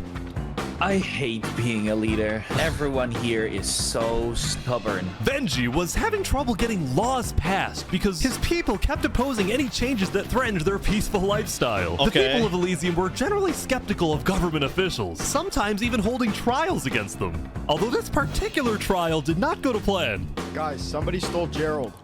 Who the fuck's Gerald? The mushroom cow, Gerald, has been stolen. There they all go. Oh no. Meanwhile, at West Helm, there was a bit of a food problem going on. Not a shortage, a feud. See, Remy the Rat had opened up a new restaurant right across from the Coliseum, but the food was questionable. Is poison fatal? So his customers had instead started buying their food from another player named Dinosaur. That is, until... Oh my god, Dino. Wait, what the fuck happened? That is, until... Oh my god. Slain by Talkie Mocha? Oh my god, Dino. Why kill the chef? What is he? He's typing. Permanently closed. All food is now at... Remy, are you behind the murder of Dinosaur? Anyway, on Day 6, the West Helm Coliseum was finally complete. Yeah! Holy! What do you plan on using this arena for? Do I actually have to say legally? No? Maybe a little bit of blood will be shed. That's all I can say. While Spood was a popular leader who got things done, he had also developed a reputation of being a little unstable. He said outlandish things, he can't stand meetings, and his justice system wasn't by courthouse, but by combat. He's a terrible leader, but he's kind of funny. This is something Spood's first attempted assassin, Ramsayer, tried to prevent. Yep. It's why he tried to kill Spood, and he wouldn't be the only one. There has been a small but coordinated secret revolution growing in West Helm, with aims to overthrow and murder Spood. Oh shit. The two leading Classic figures Rome, are dude. West Helm citizen Ramsay Pi and West Helm's head builder, Knight Arcturus. You know... Wait, why does this guy look like... West Helm's head builder, Knight Arcturus. This guy looks like that one fucking dude from Full Metal Alchemist Brotherhood. I can't remember his name. Armstrong, yeah, dude. You know, amazing. I helped design his Colosseum, not knowing Spood actually wanted to use it for bloodshed. He's insane. The first... Okay, but then you got to admit to a little bit of naivety there, because what the fuck else is a Colosseum going to be used? I created these boxing gloves with the thought that they were going to be for warming the hands. Like, part of their plan was to take out Spood's second in command. A player... Hot take, they should bring back trial by combat. They already have it. It's YouTuber boxing. Here named Oo. Yeah. Yeah, that's right. Oh, no! Second in command down. But Ramsay Pi was immediately chased down by West Helm's army. You could have made something happen, man. Oh shit. Oh! With Ramsay Pi dead, Knight Arcturus became the sole leader of the revolution. I like this guy just because of the aesthetic. He also knew it was only a matter of time before Spood finds out about his plans. Yeah. I want to make one thing clear. Anybody who is caught plotting against me will be executed in the name of West Helm. Glory to West Helm. Glory to West Helm. Oh, shit. The music choice is so clean, dude. Before the border drops, the Island 1 leaders all met to discuss what to do about the netherites in the volcano. Oh, true. Going into the meeting, people were not happy with Infernus and the Linguini Mafia, who were believed to be keeping netherite to themselves. Please keep all your weapons holstered at all times unless you absolutely have to take them. The meeting began with West Helm's representative and Spood's newly appointed second-in-command, Spider. We asked if you had netherite, and you lied. You said there was no netherite, that you had looked in it, and that you hadn't found any. Because people were immediately starting to gang up on Infernus, Benji from Elysium tried to keep the peace. Why is it Infernus' job to report on the netherite? There were people literally going into their territory, mine without authorization, and then accuse them of doing something wrong. After some more discussion, Infernus was asked the big question. Will you open up rights to mining underneath the volcano? Oh shit. They have to. It is still our land. It is still the place where we live. And of course, trade, things like trade are important, but in terms of opening up the volcano, it is an adamant no. Ooh. Wow. Now, Linguini, Seneca's biggest ally, was about to speak, but what he ended up saying was unexpected. Let him have it. I disagree with Infernus of not allowing anyone else to mine in the volcano. This is Island 1. We're all struggling against the nature in it. To be fair as well, it was Linguini's mountain first, right? They were the one that claimed the area and they just got help. So honestly, I'm with him here. Anything like that? Shouldn't we all be allowed to mine wherever we please? Yeah. Let's go. Yes. Hell yes. Soon, people started offering deals to Infernus. I believe we'd be open to give you resources since it is your land. But Seneca still said no. The volcano is still our sacred land. We don't want hundreds of people there mining and ravaging it. As a result, Linguini went even further. On the day one, Mario was here first on the volcano. And we were able to mine there, but it's not fair that no one else can mine. While your queen is over there with the diamond boots, some people don't even have any armor. Eventually, people started using scare tactics. That volcano is insanely active right now. It will most likely erupt within the next few days. I doubt it. I doubt it. No, that's sci-fi propaganda. That's propaganda. And so, after even more discussion, West Helm made a final plea. We have a representative from every single nation on this island. Yeah. You have an opportunity here to unite us all, or you have an opportunity to divide totally everybody. Destroy that unitedness. But Seneca still wouldn't budge. For now, They're gonna kill Seneca, bro. So, Linguini made a big announcement. Mario has a large chunk of territory in the volcano. The Linguini family declares independence from Infernus. Oh, shit. And we will open mining to anybody who wants to mine. Damn, dude. Seneca's leaving? Great. Seneca had left They're gonna the go meeting build a wall. furious at Linguini's betrayal. Amazing, dude. I wish we had a better outcome, but this meeting's adjourned. Amazing. Good meeting, but Seneca needs to open up a bit, man. Just a little bit. Oh. Oh, shit. What just happened? Dude, what just happened? Every leader in front of me just died. And you had nothing to do with it. It wasn't me. Someone was in the roof. I'm getting framed-ish. Following yesterday's trap, Saps was on the run, as he was now the most wanted and notorious criminal on Island 2. I'm screwed. What am I supposed to do? He had no choice but to hide amongst the dense jungle. I deadass. The only thing he can do now, this is genuinely, is join the other islands and swamps of the southern island. That's it. But he also knew that the longer he hid, the more guilty he looked. So earlier, he had decided that he would turn himself in under the condition that he is given a fair trial. Holy shit. Flux, meanwhile, was satisfied with the success of his plan, but it wasn't over quite yet. We got 2 leaders left to kill. Call me Cass, and of course, the guy who demoted me. And because Seraphim was dead, Flux sent another member of his crew to take care of the job. Oh no. No! No! Oh no. No! There we go.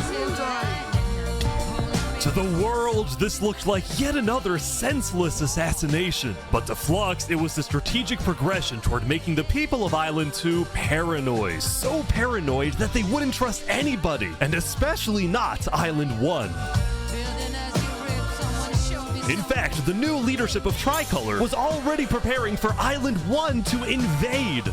I think we should secure our nation, make sure we I need Flux to lose everything. have plans when inevitable war and fighting starts. Sending aid to Island 1 was officially off the table, and the construction of the Luminara bridge had come to a stop. After all these days, Flux's plan was finally working. What if Flux is right? I mean, his ideology might be right, but the way he's going about things is so inherently wrong, dude. Like, you don't have to kill all the other fucking leaders just to get what you want. If nobody agrees with you, maybe you're the fucking problem.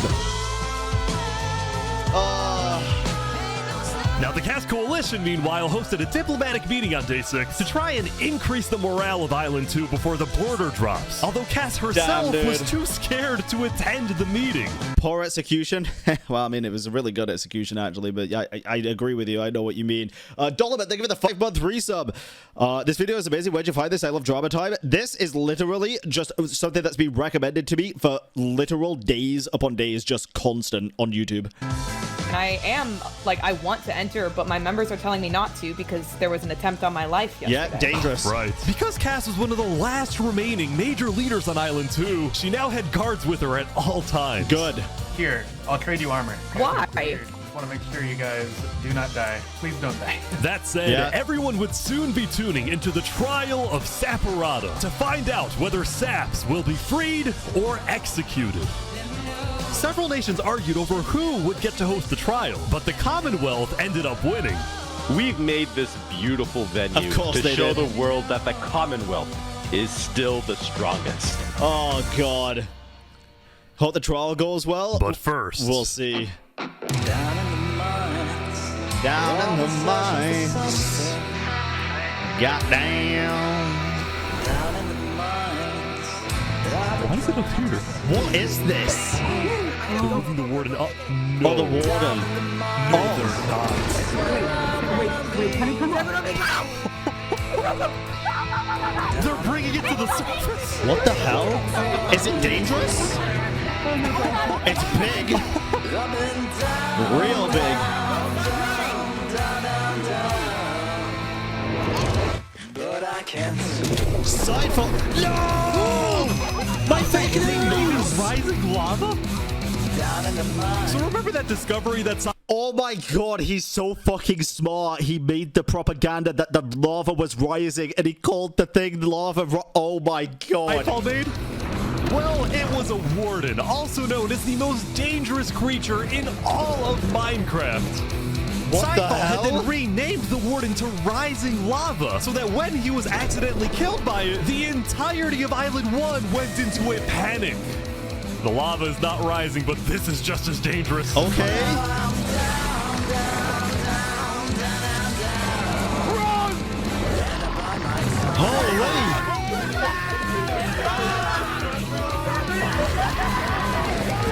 The warden had been unleashed onto Island 1, going from place to place, terrorizing civilizations. Whoa. No way, dude. Everybody's gonna die. Oh my god. How is it one-shotting everyone if they don't have diamond armor, I guess? Dude, how is anyone gonna stop this? Until eventually it got to West Helm. Oh no. But the West Helm army was ready. Okay. Maybe they are the strongest nation. Ready? Aim! Fire!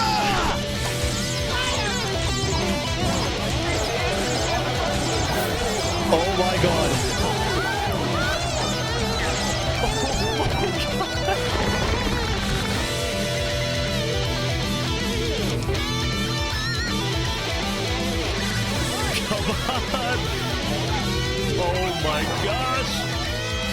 How much health does this do?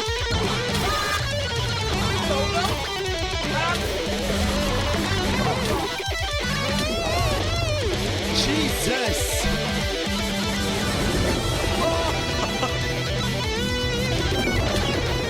Welcome to West Helm. It's Remy's place? Oh my god, could they just trap him? Why didn't they do this before?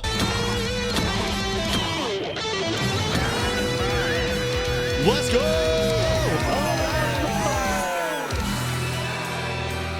Holy shit, dude. Remy the Rat. How many people died? The defendant Saparata is accused of 7 counts of murder. Oh god. Including the murder of Joe Field, the murder of Alkaline Elk, and the murder of our very own Coraline.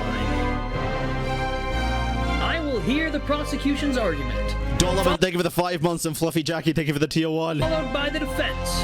And then I shall make my ruling. Oh no, dude. I'm actually nervous for the trial. Prosecution, go ahead. Your I'm Honor, actually nervous. Saps constructed a meeting hall which contained the deadly trap, pointed at everybody but himself. As a prelude for the meeting, he had his accomplice, Seraphim, assassinate his leader before running to the trigger, ready to pull the trap. He then fled the scene after the trap went off, just long enough after faking his surprise. He is not only a cold-blooded murderer, but a terrorist. The prosecution then called a survivor of the trap, Zekor, to the stand. We know after investigating that only one seat had no trap. Can you identify who was sitting in that seat? It was Saparata. And Jesus, who built dude. the meeting hall with that seat? It was Saps. With other people! You killed our leaders. You destroyed our island. May your death today satisfy us all. Then it was time for the defense, for Saps to give the most important speech of his life. Oh, come on, Saps. All I ever wanted for this island was peace and cooperation between the nations. The loss at the meeting yesterday was extremely devastating and came out of nowhere. But I can tell you right now, I'm innocent. It wasn't me.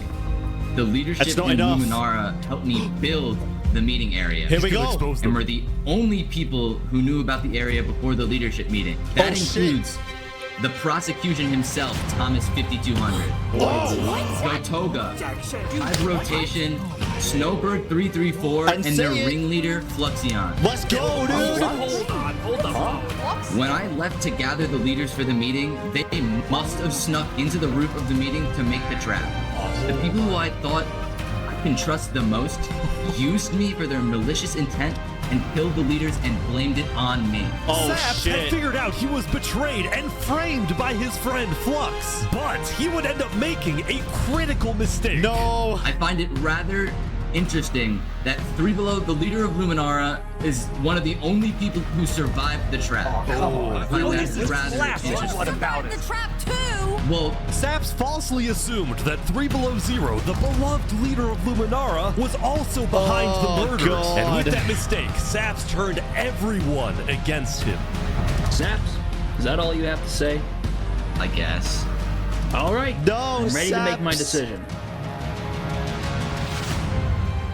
I, Judge Timebomb, find Saparata guilty on all counts. Saps is to be taken to the top of the gauntlet and executed immediately.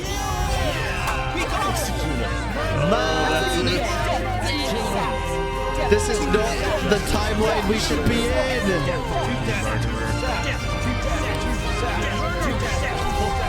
It's not how it was supposed to go.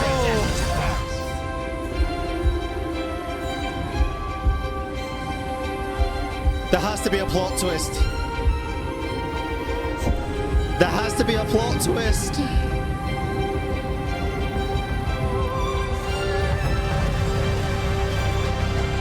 Wait, is he running? Oh, he's running. He's running. No way. Run. No way. Escape. Go to the other island. Oh my God.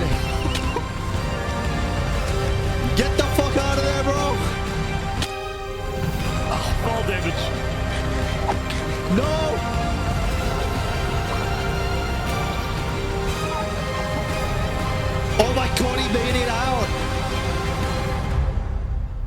Let's go, dude. He escaped, man. Did he actually get away? Fuck this, bro. Fuck this. Go to the other island. Wage war. It's time. Fuck him. You tried to protect him. Look what fucking happened. Everybody turned. Every single person. Fuck it. Screw this nation. Now it's time for fucking war. No! Oh my god. Insane. You killed our leaders. You destroyed our island. Murderer. Jesus. Disgrace to all of the island. Saps, why did you do this? He didn't.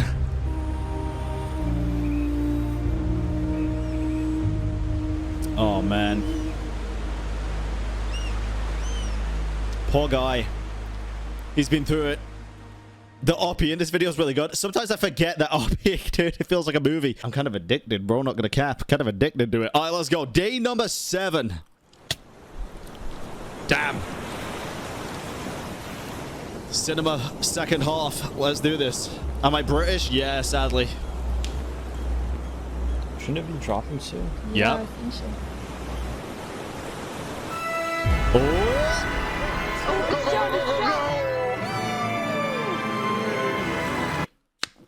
Oh my goodness, day it 7, dropped. which means the border had officially dropped. That's crazy, At first, dude. people were kind of in awe.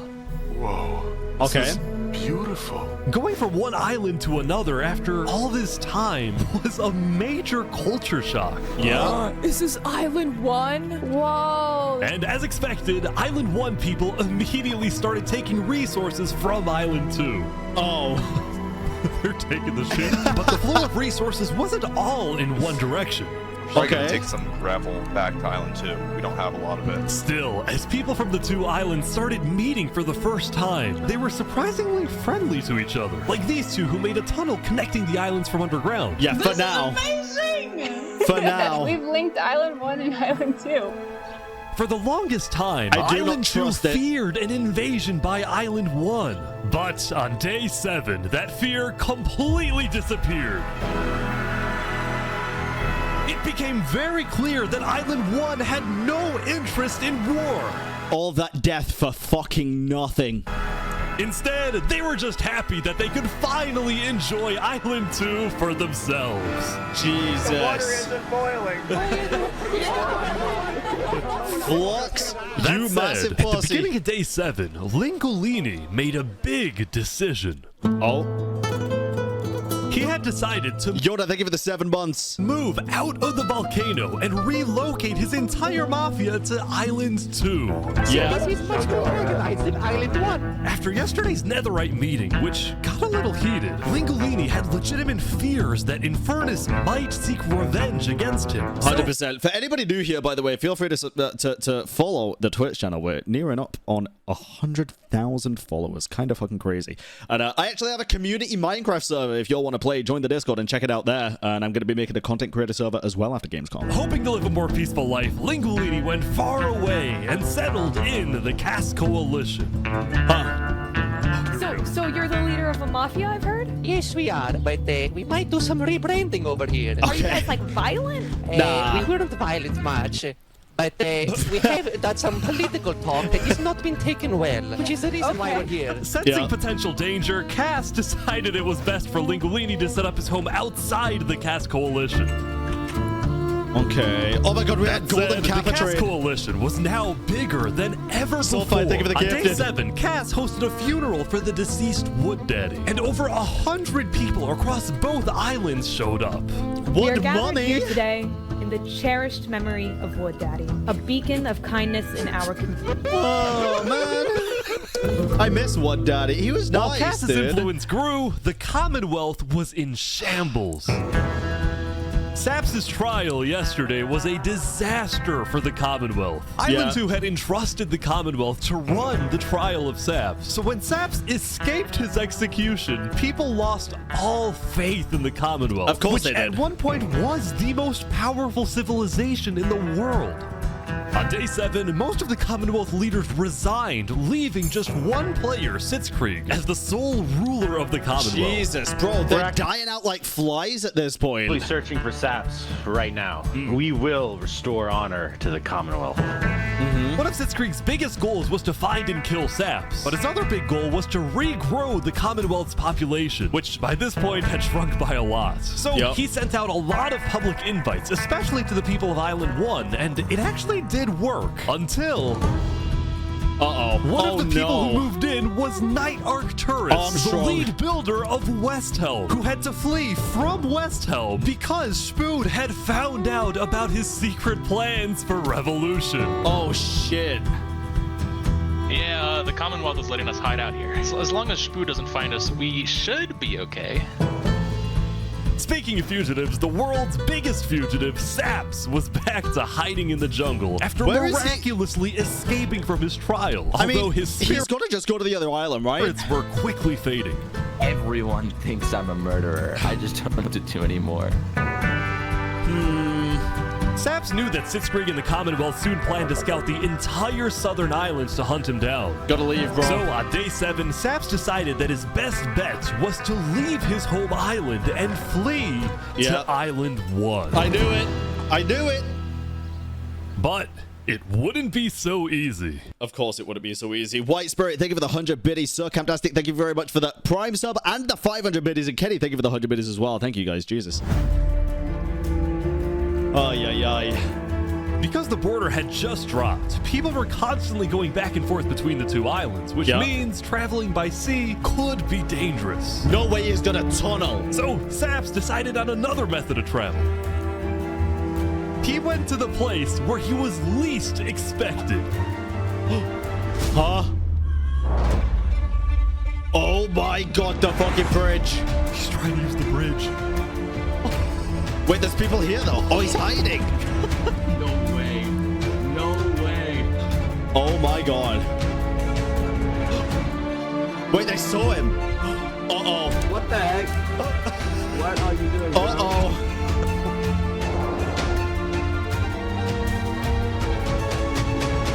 Oh god, he's gonna... Island 1. To Island 1.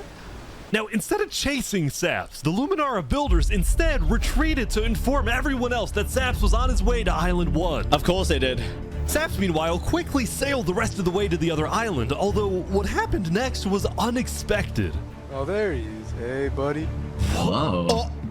You scared the crap out of me. Am I allowed to touch this water? Yeah, right. Yeah, you know, it's good. On the south side of the island, it's safe. It turns out earlier, Saps had reached out to a bunch of people on Island 1, offering them 2 stacks of diamonds if they give him a safe place to hide. Shit. And out of all people to accept his offer, it was Turntap, the leader of the Covenant, the most feared and militaristic civilization on Island. This is the best person that could have accepted that invitation, by the way. He literally has an entire fucking army protecting him at this point. Island 1. How was the trip? God. I ran across the giant bridge that Luminara is building, and like all of Luminara was there. When Saps and Turntap finally arrived at the Covenant, Turntap immediately distributed Saps' diamonds to the Covenant army. But then, in a surprising move, he sent them out on a secret mission. Oh no. Oh, I Turntap like had this. sent I the like Covenant this. hit squad to Island 2. But not to accomplish a goal for the Covenant per se, but actually upon the request of Infernus. Huh? Linguini betrayed us, humiliated us. No! He ruined our sacred land. Yesterday, Lingolini had opened up the volcano for netherite mining, and as such, people from all across Island 1 had started mining in the volcano. And even though Lingolini had now moved out of the volcano, Sinica felt that since people were already mining, she had no choice but to let them stay. She was not happy about what Lingolini had done, and Sinica wanted revenge. Oh god. Oh! They're killing the entire mafia. Holy shit. Oh my god. Now, the reason the Covenant was willing to do Sinica's bidding wasn't just because she'd let them mine for netherite before anyone else.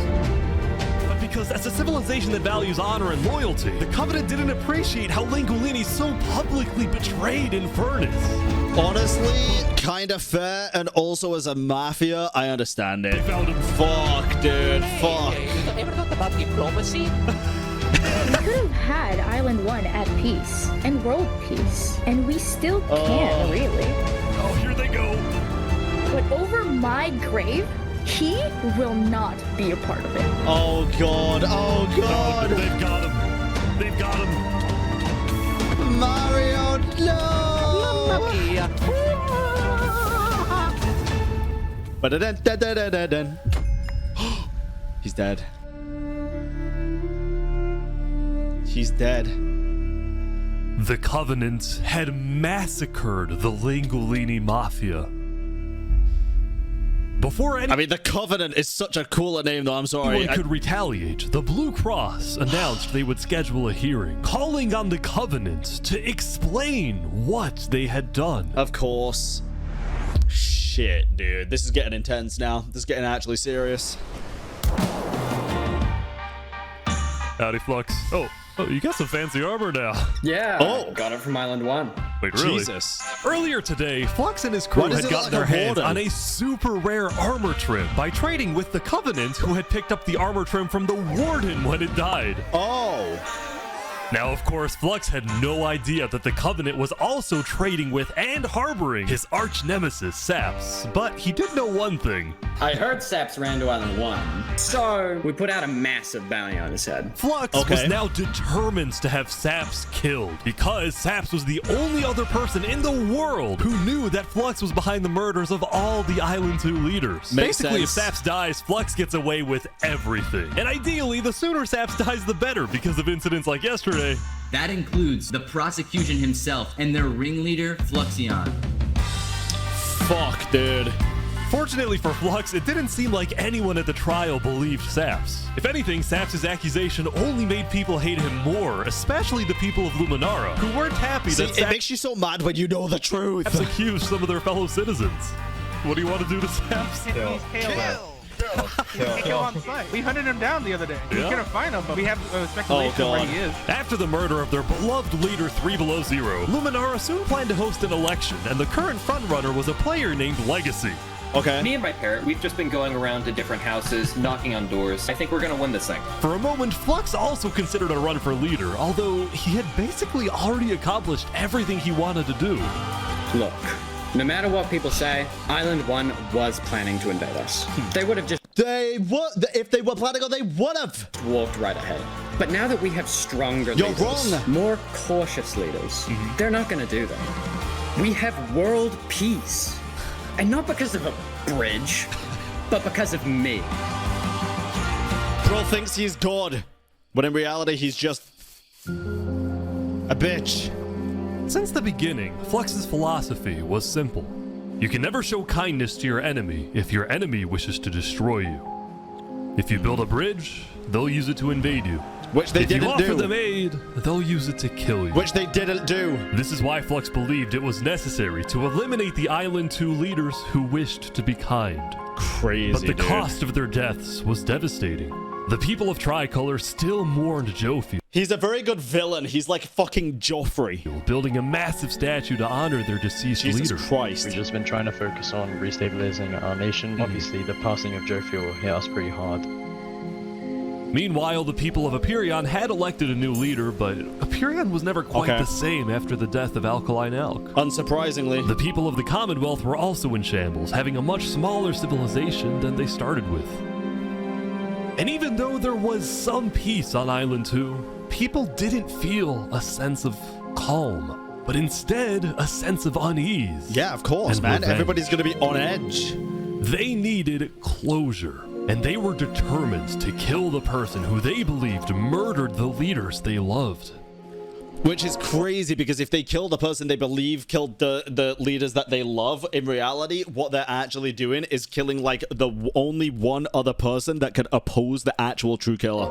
Saps knew that it was only a matter of time before someone hunts him down, or someone in the Covenant betrays him to collect the massive bounty on his head. I don't think they betray him. Saps made a last-ditch effort to try and get a strong ally for his cause. He asked Turntap to take him to the largest nation on Island 1. Not Spoon! Oh, fucking hell. Oh, Oh god, this is gonna go terribly. It's gonna make him do a fucking trial by combat, bro. But on their way to the West Helm Capitol building, they ran into a citizen of Aperion from Island 2 who recognized Saps. Oh. Oh no. Oh no. Oh, hey. Oh no. Is there a problem here? Neutral ground? Neutral ground. Uh-oh. On West Helm territory. Oh fuck. Okay. Okay. We will walk by in peace. Good call. Saps and his crew then entered the Capitol. Can I speak to the glorious leader of West Helm, please? Yeah, I'll go grab him. I don't feel like this is gonna end well, dude. Hello. The Covenant leaders brought me. Can we have a meeting? I'm not gonna lie, Saps. Yeah. You coming to me asking for a meeting after what happened last time, even if it wasn't to do with you. Listen, I just want to talk. True. What about what? At least explain, because I'm innocent. Saps, I'm sorry. No. Really? Ultimately, Spood rejected Saps's Spood's a little bitch, dude. I don't like Spood. Request for a meeting because Spood didn't exactly trust him and had no real reason to help him. So instead, Saps tried another civilization, the Alcaracina Pirates. Oh fuck. Bro, this ain't gonna aid your cause. Necron, welcome in. Although when he arrived, things felt a little off. Now, since you're here, you have to drop all your gear. Nah, they're gonna kill him. They're gonna kill him. Wherever you think is the safer option. Oh shit. I don't want any of you guys to get killed No. for something that I'm being framed for, you know? But then, suddenly... Yeah. Need to leave? What? Yeah. Sorry, what? Turntap is the fucking homie, bro. He is the homie. I like this nation. Where's he going? Turntap had realized that the pirates were planning to kill Saps to collect the massive bounty on his head. So he told Saps to run. Yeah. What's going on? Turntap the goat, dude. You gotta go back to Covenant like immediately. We probably shouldn't have come out here. Now, on their way back to the Covenants, Turntap suddenly started acting suspicious himself. Oh no, oh no, no. Are we safe? Is everything fine? What's going on? We need to go back to Covenant right now. You need to tell me what's going on or I'm not coming with you. No. Either like, you can handle this on your own or like just... Here, I'll explain to you on a second. I trust him, I trust him. It's hard to trust people right now, so I'm putting a lot of faith into you. He has done nothing but be kind. This is so suspicious. As Saps ran, he pondered his choices. Either he puts his life in the hands of Turntap, who may be wanting to kill him and collect the bounty for himself. No. Or he runs away. Now. No, trust him. Trust.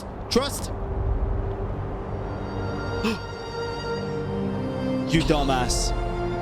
You idiot. No. It's all alone. Saps then climbed the mountains of Island 1, escaping from the last remaining person he thought he could trust. I think you could He was now trust all Turntap. alone in a world of people who hated him and To be fair, he had no other choice. He did. He had the choice to trust. wanted him dead.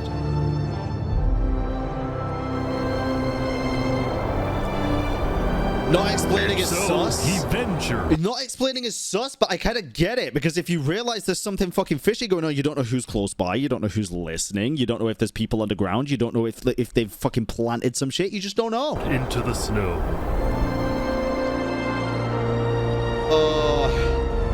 And started collecting blocks.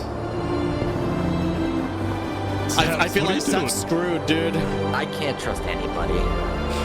I get it, but he completely won. There's just no point in... You have to be betrayed by your closest friend to understand what Sap is feeling. Yeah, I get how he's feeling from a... But getting betrayed by your closest friend is one thing. If you let that dictate the rest of your relationships for the rest of your life, that's a bad thing. Trust me. But it's also very fresh, so I get it. Oh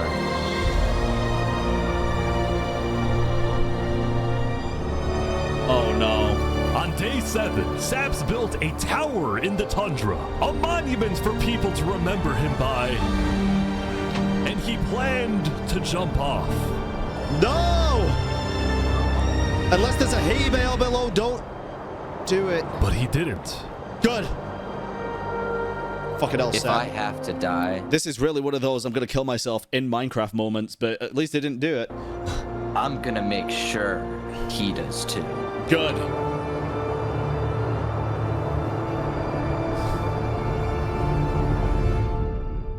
Flux. Day 8. Holy shit, bro. The islands are dwindling slowly but surely. Welcome, everyone. Oh my god, can he challenge into a trial by combat? Today, we have 2 new prisoners who will fight to the death. Rinit, Oh, you are shit. charged with the attempted murder of several innocent West Helm farmers. Remy, you are charged with conspiracy to murder West Helm food supplier Dinosaur. Yeah.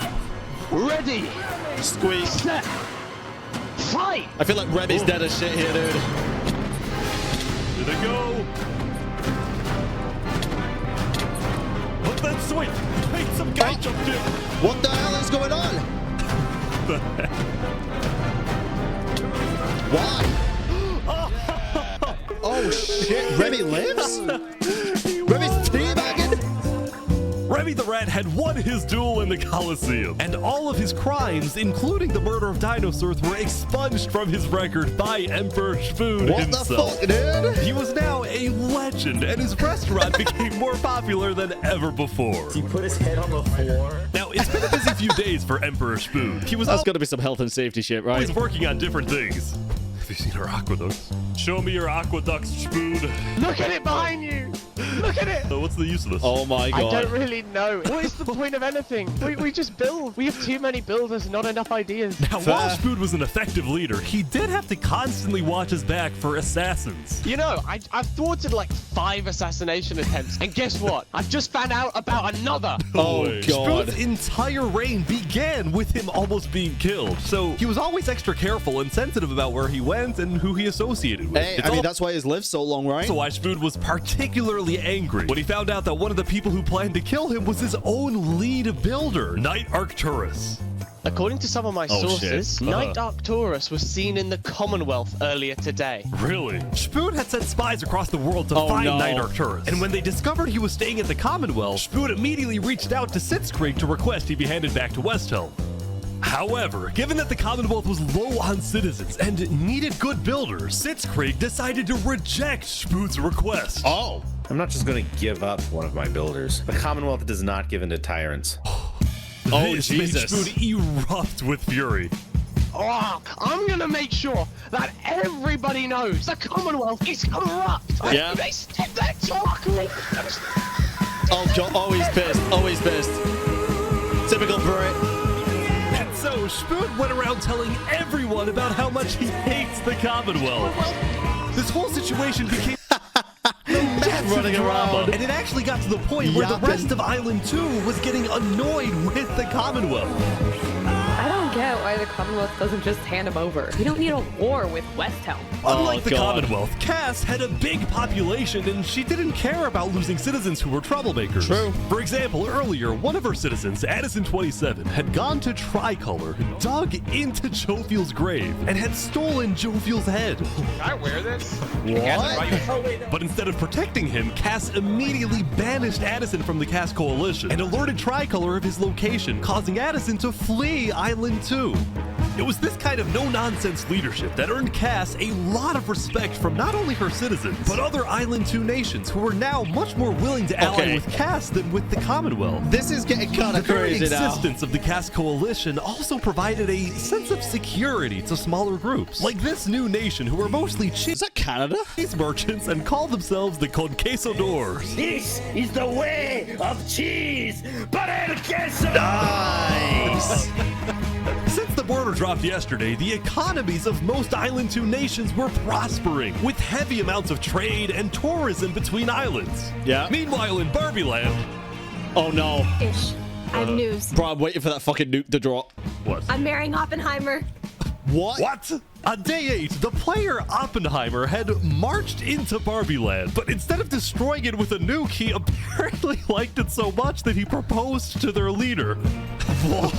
Consider this your invitation to the Barbenheimer wedding. Thank you. In Luminara, meanwhile, the citizens were inventing new technologies. This is the power switch. It's 16 furnaces working together simultaneously, and it has a bunch of hopper minecarts on the inside distributing everything. As much as Luminara was finally starting to live up to its name as the light of Island 2, little did its citizens know among them was quietly living the world's most deadly group of terrorists. Wait. I'm thinking of running in the election tomorrow. Oh yeah? Legacy's pretty popular. You gotta be dumb as fuck, bro. While it seemed like each of the Island 2 nations had their own separate goals, they were all still united under one mission: to find and kill saps. In fact, bro, I can't believe Flux has got away with this shit for this long. Luminara had told all the other nations that saps had fled to Island 1, and some nations were already preparing to send out hit squads later today. But Island 1, meanwhile, was currently dealing with a whole other political drama, the murder of Lingualini. Yeah. I cannot conceive how we are being this civil about this. They came in, they found him in the hole, they drowned him in lava. This player, Vindication, was one of the few remaining survivors in the Lingualini Mafia. Vindication had escaped the Covenant's attack and wanted to get revenge against the Covenant, but was finding it surprisingly difficult to gather support. See, while the Blue Cross condemned the Covenant, nobody was brave enough to declare war on them. People feared the Covenant. They're basically fucking unstoppable, dude. Its army, which is why Seneca secretly asked them to do the deed instead of doing it herself. If people knew that she was behind the attack, she would be in big trouble. Yeah. But for now, nobody would face any consequences for the massacre of the Lingualini Mafia. Bro, this is... Going back to West Helm, the thing that I like about the point that we're at now is I have no idea what the next step is. I have no idea where this can possibly go from here. On day 8, Emperor Spood was really only thinking about one thing: how to get revenge against Knight Arcturus. Yep. After the Commonwealth rejected Spood's extradition request, Spood's initial reaction was to begin preparing for war. But what made him think twice was his belief that the Commonwealth was a massive nation with probably a big army. Spood also knew that declaring war could risk the entirety of Island 2 coming to the Commonwealth's defense, and maybe launching a counterattack on West Helm. Okay. So, Spood decided to change strategies. He instead decided to try and bait the Commonwealth. See if he can make them angry enough to do something rash. Something bad enough that would allow Spood to then declare war and have You were the most handsome streamer on Twitch? Wait, am I the only person live right now? everyone's support. And Spood knew exactly how to make the Commonwealth angry. He invited back to the West Helm capital the one person he knew the Commonwealth hated the most. Oh, of course. Can we make a deal? Oh. We're running out of time. God damn the music. Saps is back. And Turntap's here too for some reason. Wait. This is interesting. Wait, what because happened? The Covenant had brought Saps to West Helm yesterday, Spood had specifically asked Turntap to protect Saps and escort him to West Helm once again. While Saps didn't fully trust Turntap, or Spood for that matter, he knew that a meeting with Spood was a massive opportunity, and it was worth the risk. Okay. You can turn the sun away. Also, now it's worth the risk to trust Turntap, huh? If we can do what we do best. We're not gonna lie. God damn. Saps, you are the person that, to my knowledge, murdered all those people on Island 1. And it was not me. There is a person on Island 2 that is behind all of the assassinations and the corruption. His name is Flexion. Emperor Spood was having trouble believing Saps, but he went along with it for now. Well, it seems like we both have gripes with Island 2. Spood then proceeded to tell Saps and the Covenant about his feud with the Commonwealth, and how he You know what the peak thing would be here? Is if Spood made Saps the second in command. needed Island 1's support in case a war breaks out. There was just one problem. The Blue Cross Alliance was as good as dead. Infernus had basically left the Alliance after the last meeting, and the Covenant had stopped responding to the Blue Cross because that'd be the start of the war. The war's already begun. The Lingualini situation. So Spood decided to take things into his own hands and individually call the big 4 nations of Island 1 for a meeting. And he wanted Saps to be there so he could tell the leaders about corruption on Island 2. Now, because of Saps' reputation, Seneca and Benji were hesitant. But as long as the meeting was in a wide open area without a roof, they decided they would go. Okay. So you turned the sun away. How could you be so cruel? Ooh, hey. Ooh, you wrapped the What a moon banger, in dude. ice. That's not nice. Not nice. To begin the meeting, Spoon first had Saps tell his story. I've been put on trial and That rocket would be comical right now. Brother, that'd be so fucking funny. sentenced to death for a crime I did not commit. Yep. Spoon's goal with this meeting was to convince all the leaders that Island 2 was a threat to Island 1. They are. One of my right-hand men was murdered in cold blood by someone in association with the Commonwealth. It's one of the many injustices I've heard about on Island 2, and I want justice. Then, Turntap of the Covenant made his own statement. A few days ago, Covenant was approached by Luminara to speak of a potential trade agreement. Legacy AN approached me in regards to Fluxion, the guy who Saps is claiming killed everyone, which I do believe. Whoa. Apparently, back when the Covenant traded armor trims with Flux, they had also done the same deal with Legacy. And Legacy had voiced concerns to Turntap about Flux's run for leader, including how Flux was demoted from second in command, and rumors that he's paying people diamonds to vote for him. Nice. This gave Saps and Spoon's stories a little more credibility, which was crucial for getting everyone on board with West Helm's military proposal, which was, if any nation from Island 2 attacks Island 1, then the entirety of Island 1 must strike back. Yeah. If all leaders Article are in 5. agreement to this, please say aye. Aye. Aye.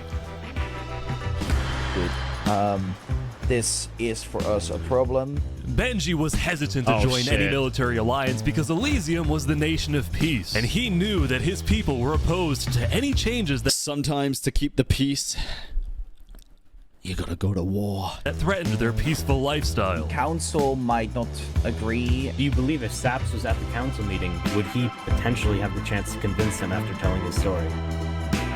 I think he might. Yeah. As long as Saps agrees, it's up to you. I mean, yeah. Not much of a choice, dude. Not much of a choice. And a few of the others then walked to Elysium on a mission to reunite Island 1.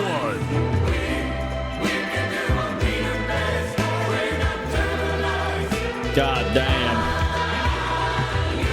I have been framed for the mass assassination of Island 2 leaders by Fluxion and his conspirator. So many other people have died to the same tyranny and corruption that has been on Island 2. I'm just so lucky to be alive and share my story with you guys.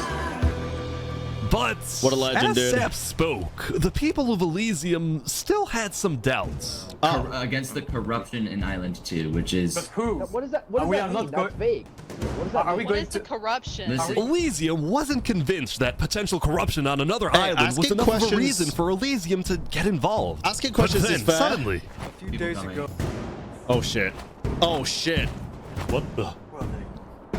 That's a lot of people, dude. About 15 members of the West Helm army had inexplicably walked right through Elysium. They quickly left, but it certainly didn't help the tensions. The fought?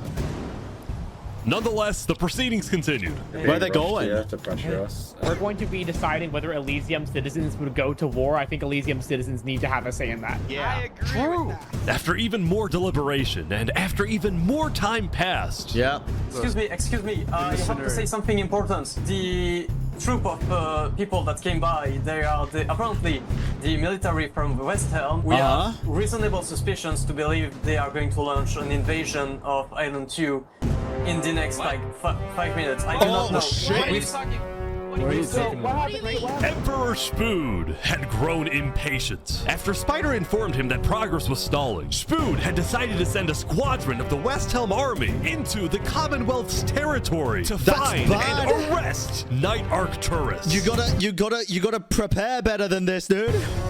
Oh boy. Get everybody on. Oh fuck. Oh no, he jumped the gun.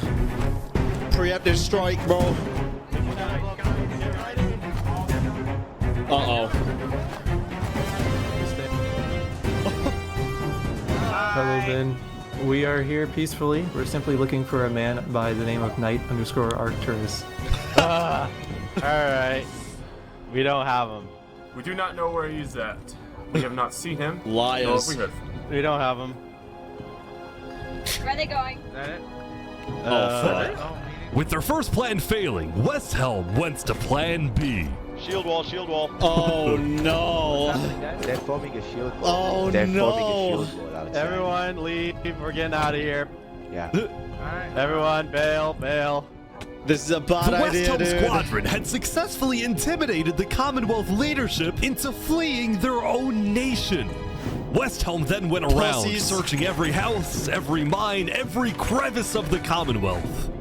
But ultimately, Knight Arcturus was nowhere to be found. Wait, actually? What if he's just on that boat? Wait, where else would he be? Meanwhile, at the Cask Coalition. Is he there? Hey, can I run something by you real quick? Yeah. Yeah. You know how everyone's trying to kill Saps because of what he did? And then during his trial, he was all like, Luminara was behind this. Luminara built the trap. Huh. The leadership in Luminara helped me build Where is the this meeting going? area. That includes the prosecution himself, Thomas 5200, and their ringleader, Fluxion. So, I was sailing past Saps' place a few days ago. God, this dude is digging. Or what? Oh, shit. Oh. You see that? You see that guy? Uh-huh. Yeah. Isn't that... Flux? Yeah, kind of looks like him, yeah. What's he doing at Saps' place? And why is he gathering blocks? You go to show Cass. Wait, what? What do you think?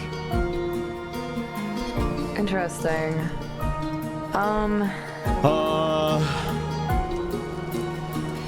You know what? Go show this to Tricolor. And probably also Hyperion. I'm on it. But is it maybe a trap? A citizen of the Cask Coalition had been reviewing his old video footage when he happened to notice Flux digging for sand, a prevalent material in Saps' roof. On its own, this wasn't the best evidence.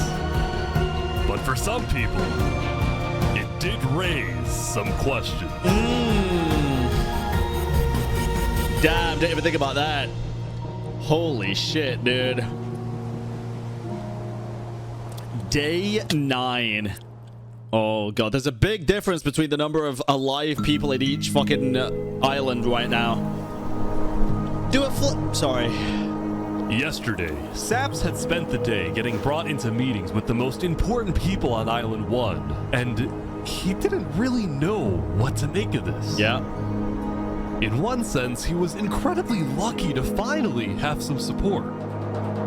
But he also questioned how real this support is and who he can really trust. I feel like he can trust See, Saps knew that the Covenant generally did not like the people of Island 2. Yep. The Covenant believed that Island 1 was the supreme island with better culture, customs, and traditions.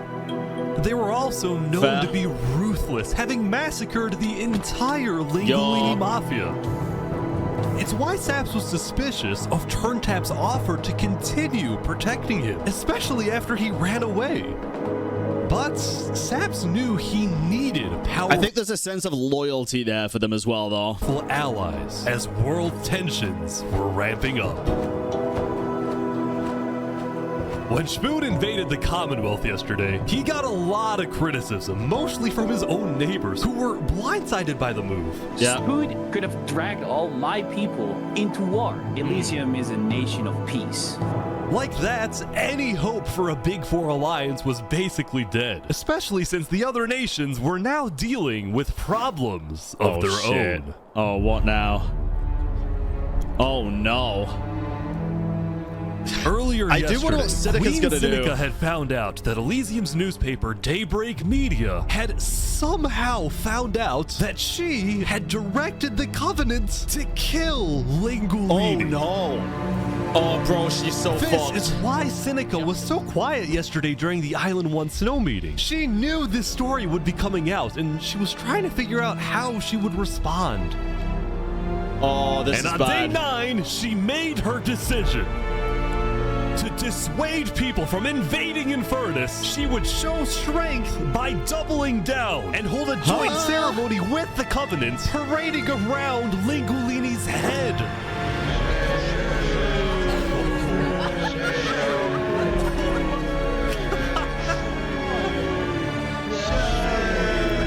Oh, God.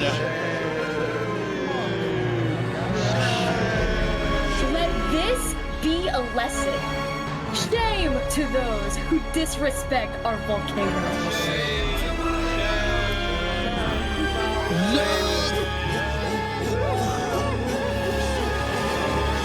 Meanwhile, on the other side of the island, the Blue Cross was hosting a meeting.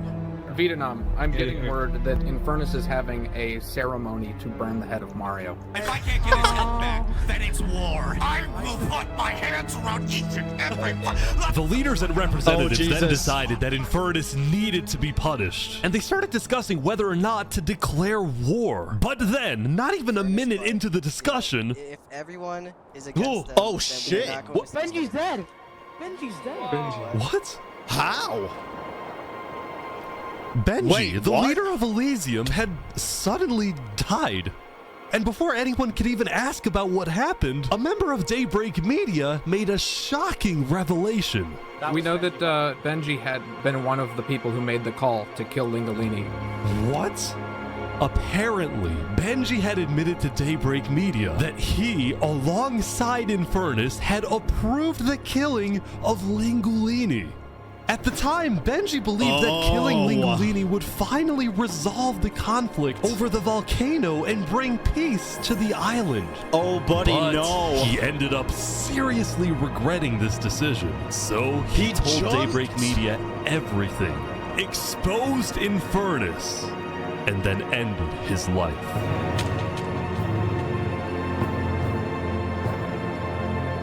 Now, because Benji had repented, the Blue Cross Conference decided not to punish Elysium and instead focused on Infernus. Man. I don't know about war. Maybe a trial? Give Infernus a chance to tell their side.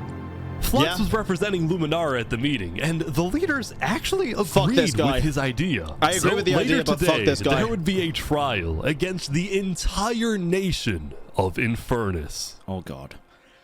Oh, God. Now, when the meeting came to an end, Flux was approached I don't trust by him to not a do few another try. guards from Tricolor. Right, look. We know about the assassinations, all right? Oh, what you're under shit. arrest. You're coming to Tricolor. You're gonna have a fair trial. Just come with us. Oh, shit. What are you talking about? Tricolor had issued an arrest warrant for Flux Wait, after this they is obtained huge. incriminating video evidence from a citizen of the Cass Coalition. Being possibly responsible for the death of Jovial in any capacity. What are you Along talking with other about? We know assassinations. Seraphim was I'm Dave guilty Fuller. of that. There are Just there. concerns Oh my that you may God. be involved in other ways. If you believe yourself innocent, I believe that you are. I trust that you're innocent because you told me you were. But right now, the most important thing you can do is simply go to the trial and prove that you're correct, which I believe This you is are, an okay? outrage against Luminara. I cannot No. believe that you would accuse You me are of an this. outrage against Now, the Luminara. truth was, You little bitch. Tricolor wasn't necessarily convinced that Flux was guilty. They just wanted Flux to go to trial so that he could answer their questions about the videotape. Why did you not bring this up beforehand? So if you were guilty, you can run away. You're seriously scared that I'm going to run away from a trial? You agree after what happened with the Commonwealth, we could never be too careful about stuff like that. We're both Fine. not. Fine, I will go. But this is an outrage. All right, let's go. We're gonna remember this. We will not stand for this. Flux is getting arrested by Tricolor. Goddamn, dude. Was he tied his fucking shoes? He's like stopping every few seconds. Maybe he's whispering.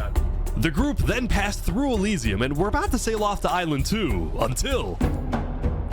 New kids on the block.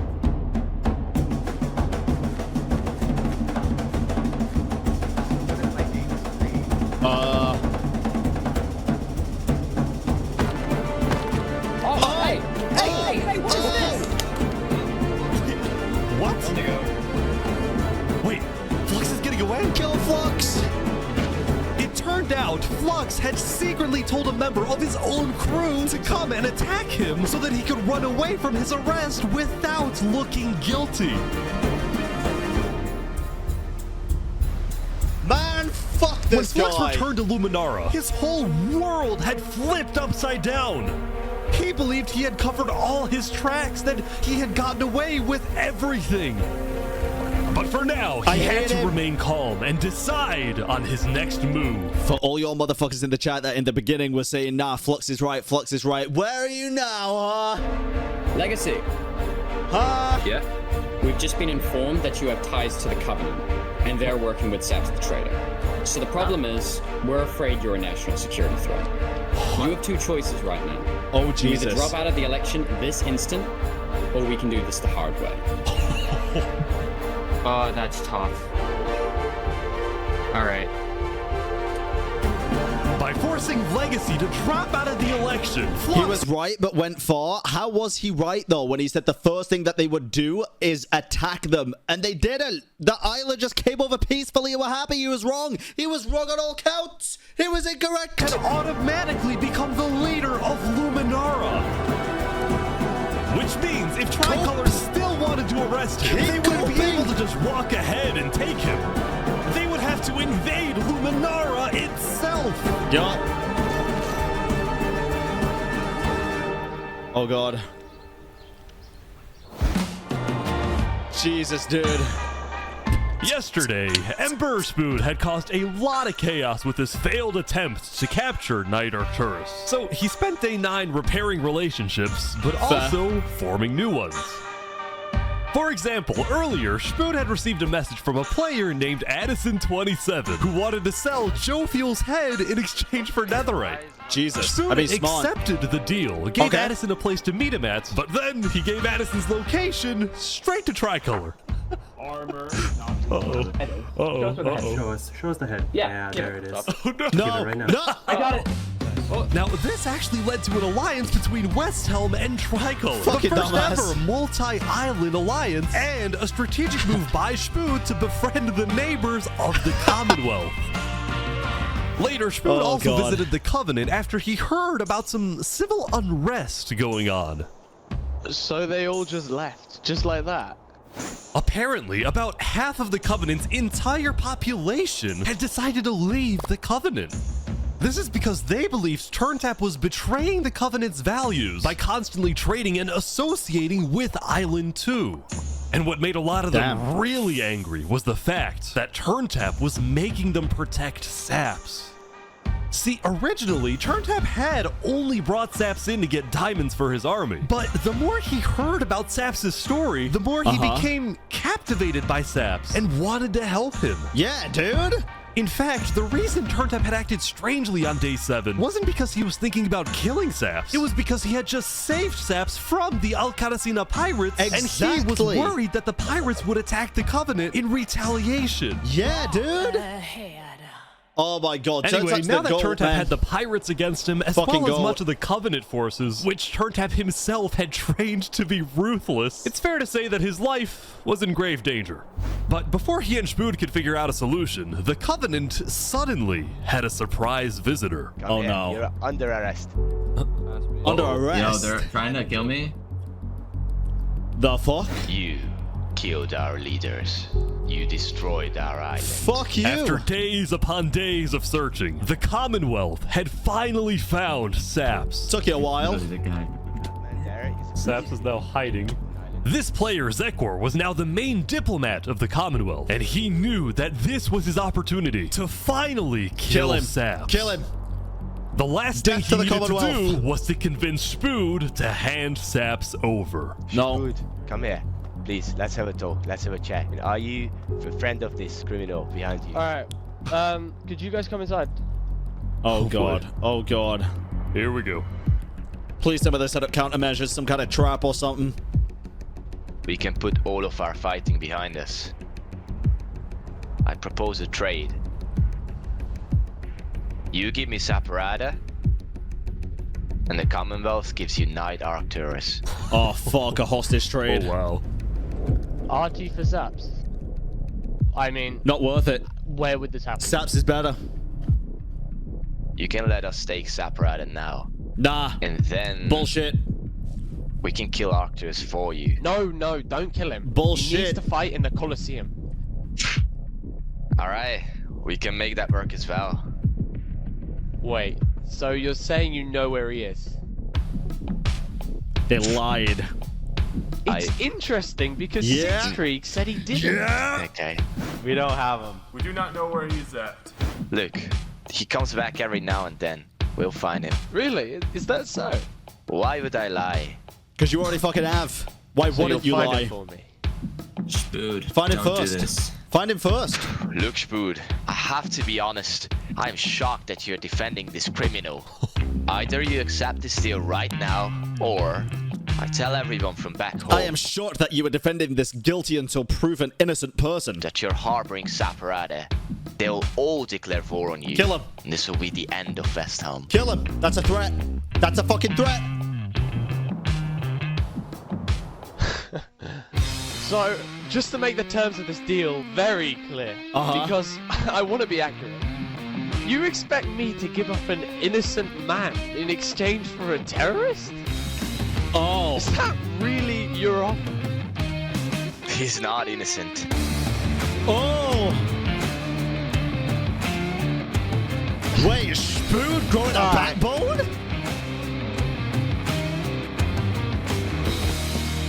Get out. Now. Holy shit.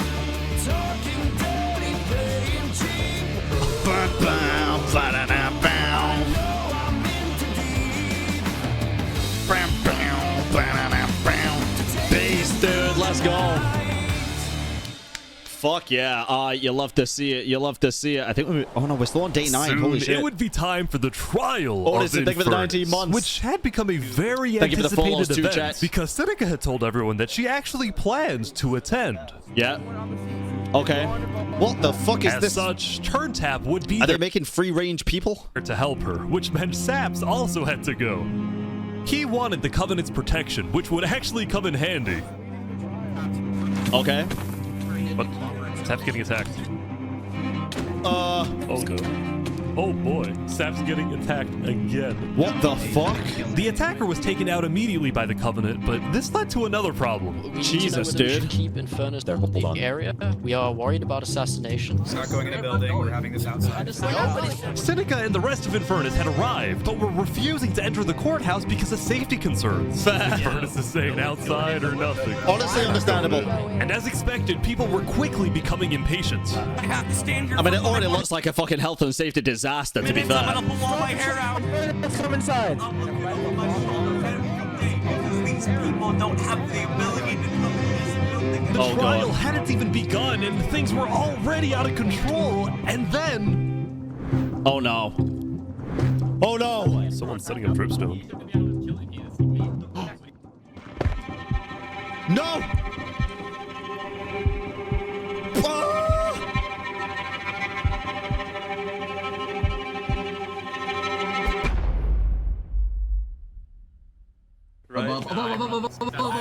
Oh no! Turntap! And like that, Turntap was dead, killed by 2 disgruntled former citizens of the Covenant who had come back for revenge. Run, they're trying to kill us. Burn us back to the castle. Queen Seneca directed her people and all the remaining Covenant forces, who were now leaderless, to retreat to the Infernus castle. Fuck all these fake-ass bitches, dude. Man, I like Turntap. Both Infernus and the Covenant were eventually found guilty of murdering the Lingolini Mafia. But now that Seneca had adopted the entire Covenant army with all of its netherite weaponry, it would be impossible to try and arrest anyone. The best thing to happen right now is the fucking volcano erupting. Saps, meanwhile, was abandoned at the courthouse, so he ran all the way to West Helm to Emperor Spood, who was apparently dealing with a new political crisis. Or the nuke. It appeared that Spood had finally made the Commonwealth mad because, according to a West Helm spy, it looked like the Commonwealth was preparing to go to war. Great. And on top of this, Spood had received a message from Sitzkrieg inviting him to the Commonwealth for a meeting. Now, of course, Spood suspected this was a trap, but his second-in-command Spider had an idea. Let me go instead. Oh, shit. Let them kill me, and if they do, we'll have the right to obliterate them. Yeah, basically, right to if retaliate. Spider goes to this meeting and actually gets killed, then in the eyes of the world, this will give West Helm permission to finally wipe the Commonwealth off the map. Bit of sacrificial lamb, dude. You're a hero, Spider. Glory to West Helm. For those who come after. Holy shit. These guys are all waiting for something to happen. What a legend.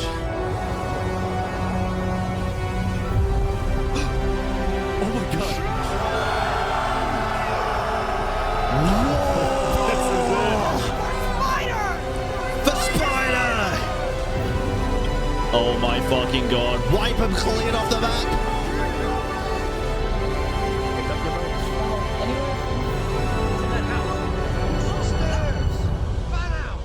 My god. Wait, no one's here? Where is everyone? Oh no. The Commonwealth had been completely abandoned. It might be a trap. See, after Zekr's meeting with Spood, Sitzkrieg had tried to rally all of Island 2 against West Helm, but not a single nation joined him. Throughout its days, the Commonwealth had faced chaos, infighting, global humiliation, and now Sitzkrieg was utterly defeated. So, as a final jab against West Helm, Sitzkrieg decided to kill Spider before dissolving the Commonwealth once and for all. Sitzkrieg and his remaining citizens then decided to pack up and relocate to the one place in the world that West Helm wouldn't be able to infiltrate. Pussies.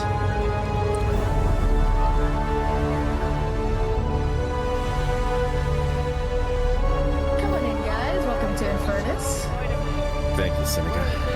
I need this fucking volcano to erupt, dude, right now. Oh my god. Otis, thank you for the 19 months, and Milk Mochi, thank you for the 4 months as well. Jesus Christ, this is fucking insane.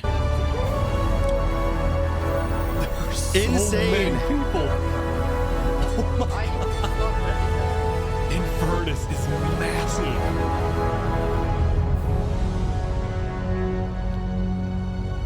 Jesus.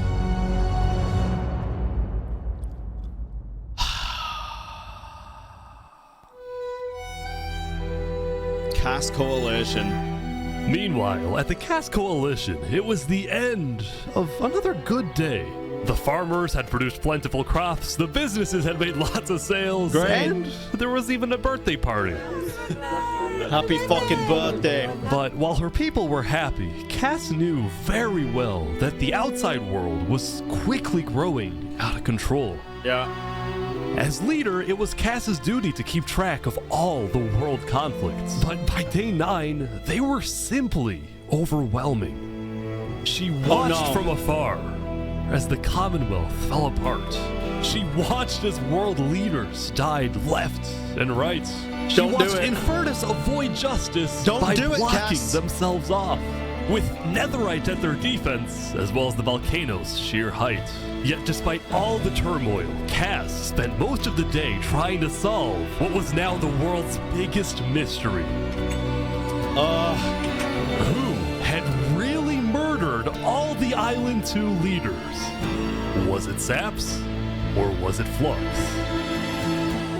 It was Flux. See, earlier at the Blue Cross meeting, members of the Cass Coalition were listening carefully. Covenant was propagating anti-Island 2 propaganda, which is ridiculous. Yeah, we didn't agree with that. Island 1 never had beef with you guys. Yeah. It was really just a covenant. They can see that Island 1 is gearing up to invade us. Then at least they'll know I tried to warn them when Island 1 comes and kills us all. No. But the Covenant was going to invade us, right? Honestly, probably not. I Yeah, think they were no. just trying to scare you guys. 100%. Flux had fully believed that Island 1 was going to invade and even yelled at the other leaders for doing nothing. Which And what was he? Fucking wrong. made Cass think, what if that's the reason he killed them? Besides, what would be Saps' motive? Mr. Moosh, there taking the wasn't even a 14 motive months. alleged during his trial, yet he was still found guilty. In fact, thinking back, the trial itself was suspiciously short, and the judge made a decision very quickly. Well, on day 9, one of Cass's citizens was scouting the Commonwealth and figured out why. Oh no. Flux had bribed the judge to ensure Saps was found guilty. When Cass discovered this, she immediately called for a meeting with local leaders. It's been Flux this whole time. Call for a fucking world meeting. I'm so mad. He needs to die. Oh shit. I never thought I'd say this. We need the but Covenant. You have my permission to invade Luminara. Okay, I'll tell my guys to prepare for battle. No, there won't be a battle. We go in, we take him Assassinate. out, we leave. Yeah. Got it? Sounds good. See. All right, first thing tomorrow. Do it now. Why wait? Day 10. Oh, Jesus Christ. Here we go. Oh, God. Holy fuck, dude. Welcome, everyone. Welcome. We gather here today because, well, we never got the opportunity to properly mourn our previous leader. Fuck you. 3 Below. Fuck you. What's going on here? He was more than just a Luminaran, he was a friend. And I'm very much excited that we can continue his legacy and complete the bridge which he would have wanted. Pathetic.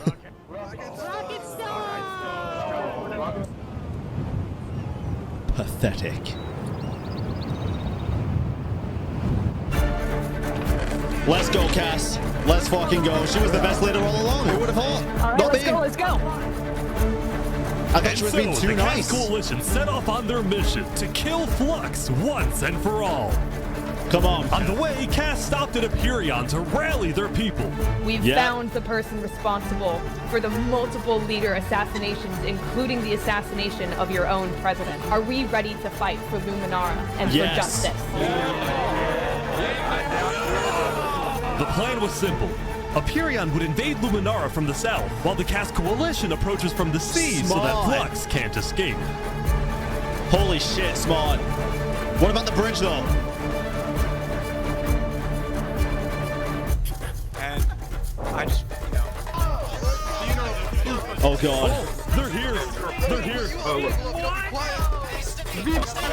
Flux is running. Run, you little bitch. Surrender! They're after him. Surrender, Flux! I don't want to do this! Oh! Okay, wait. Nuh-uh. Okay, surrender. Surrender. I'm not moving. I'm not moving. Flux, you are under the arrest for killing Jag, Alki, members of Tricolor, and leader of Commonwealth. This is an outrage! You're an outrage. My assassination. Flux had stopped and surrendered, but there was a bit of confusion. He's entitled to a fair trial. Wait, I thought it was outside. Yeah, you bitch. Going in, Cass had been under the impression that the Cass is the fucking goat as well, dude. people of Luminara wanted Flux to be overthrown, when in reality, most Luminarans knew nothing about his crimes. True. Are speaking to a mass murderer right now. Don't let him get through the crowds, guys. Yeah. Where's Legacy? Luminarans, do you want this man alive? Yeah? Entitled to a fair trial. Oh, come on. Kill him. Yes! All of a sudden, Cass wasn't sure about what to do. Until... Oh, he's running. Kill him. He's running. If he's still trying to run, he's resisting. Oh, no. Oh, no.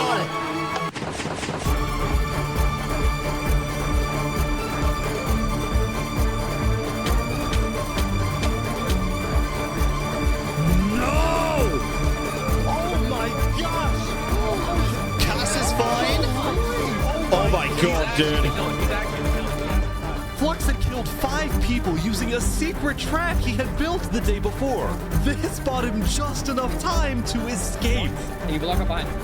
That said, Flux knew there'd be a lot of people after him, so when he dug to the surface, he ran straight to the ocean and fled Island 2. Brother, he can't keep getting away with it. Still, Cass and Aperion sent out hit squads to try and hunt Flux down, while Legacy directed the citizens of Luminara to evacuate. I gotta move all of these people over to the Carcase storage queue because no one is safe in Luminara at the moment. Holy. Like that, Legacy had taken over as leader of Luminara. Cass and Aperion were down 5 citizens, and Flux had gotten away with everything. Yeah, he's going to Infernus, bro. He is. Fuck, dude. Get the remainders. Or so he thought. What? Was this all a plan?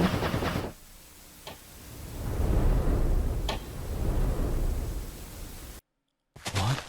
I am so confused on what's happening right Oh my god! Oh my god.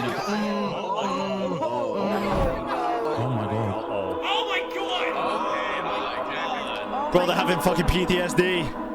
When Flux's trap went off, the rest of the world had a lot of questions. Was that in Luminara? That was Flux? Wait, Flux killed those people? Yeah. On day 10, and the truth began becomes to spread clear about what had happened. That was Flux's trap? Yeah, Flux built that trap. Which made people think, was Flux behind the murders of the Island 2 leaders after all? Dude, I think Flux was behind everything. Shaps was right. Suddenly, the world realized that Saps had been telling the truth. About fucking time.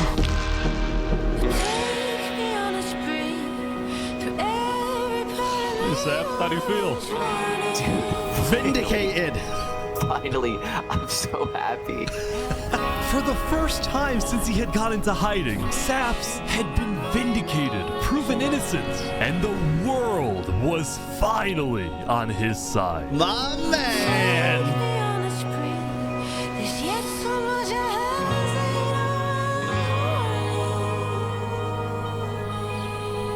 And now, instead of hunting for Saps, all of Island 2 was determined to find Flux.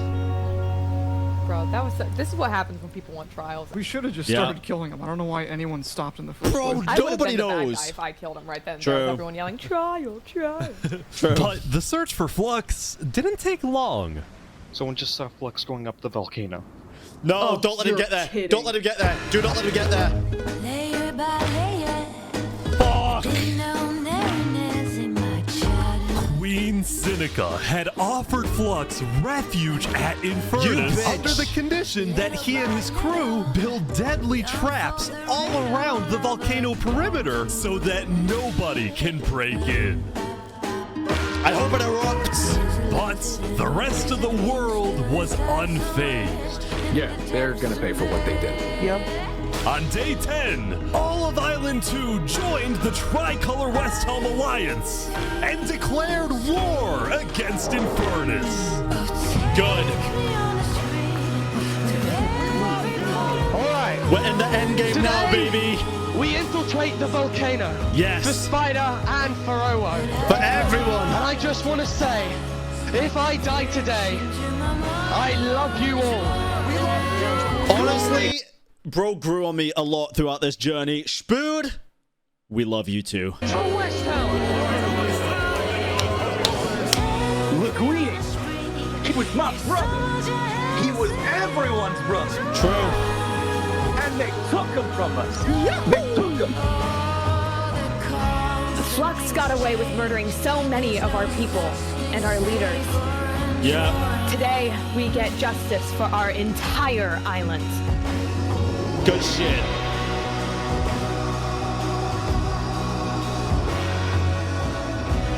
Okay, vamos, amigos, vamos. All right, everyone in. I'll meet you at the Coliseum. I feel like Sap should be able to stay at home though, to be honest. Oh man. Let's go, let's go. All right, let's go, everyone.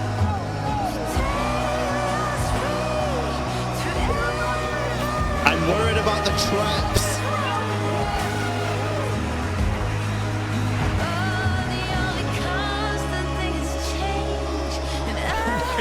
Oh, God.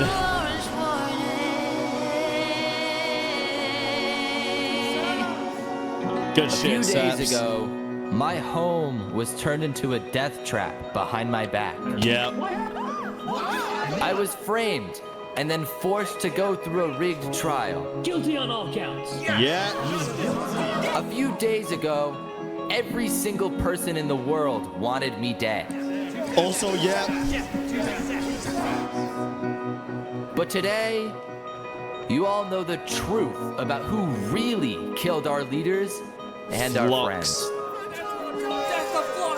Today, Death to Flux. we walk ahead, we storm the volcano, and we get justice!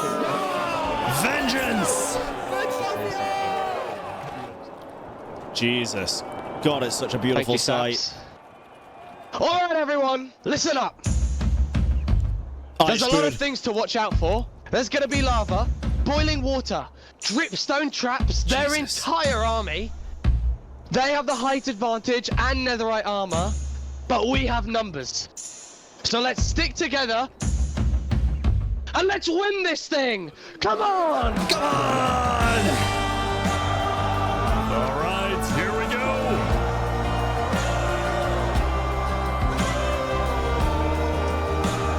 Is there Covenant members left so they can actually fight?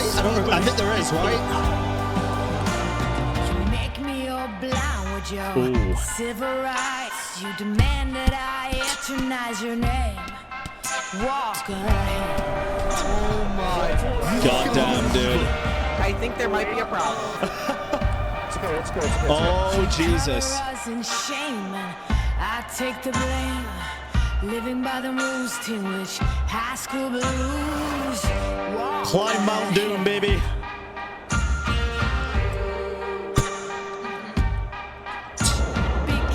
God damn. Blood rinse us, thirst choking.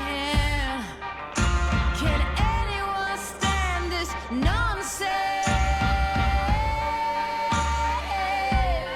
Eaten away, telling us to stop and obey. This has to end in a fucking spectacular fashion. Oh, God. Oh, my God. Water on the lava, but the water still burns. Mine! Oh, yeah, true. The water does still burn. Careful. Careful. Okay, send out the Covenant now, right now. And the traps, though. Okay, the Covenant. Covenant time. Let's go, baby. Go. Uncage the beasts. Oh, big fighting on the ground right now.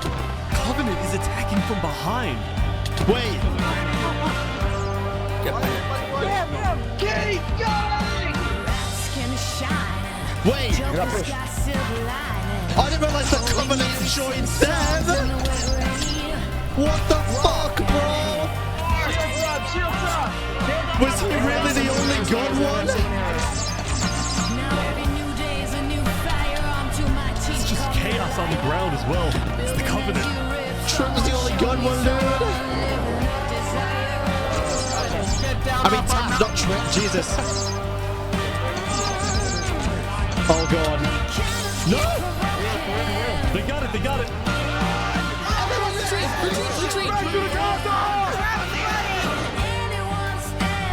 Oh, God, the traps. Remy!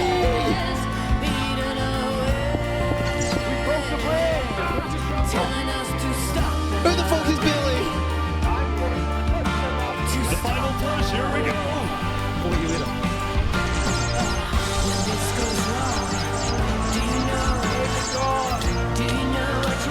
LeBron, what? They're in.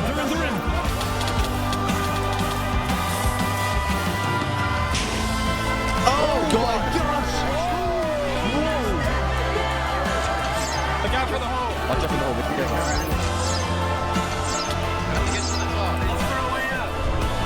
The lag, dude. Jesus.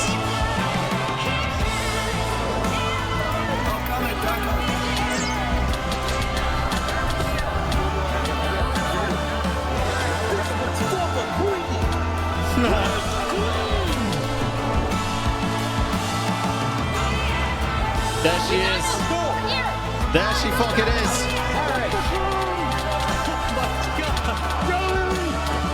Kill Synagogue.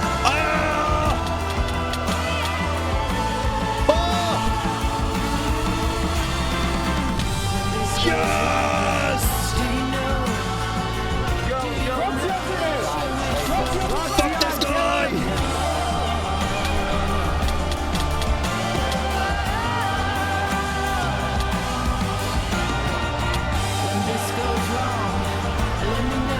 Nah!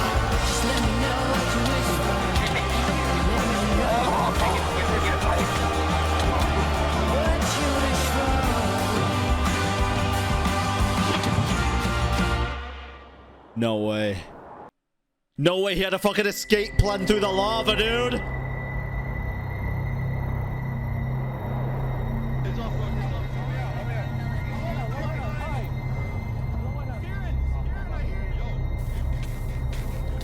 Oh my god.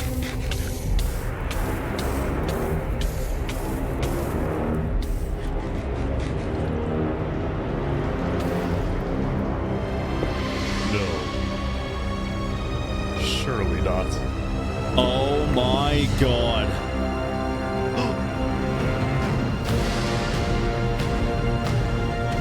No, of course he has a tunnel. Of course. Brother.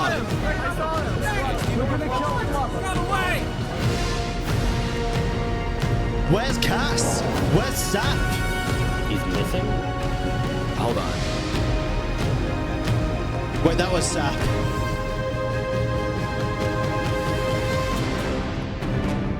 And this little bitch, dude.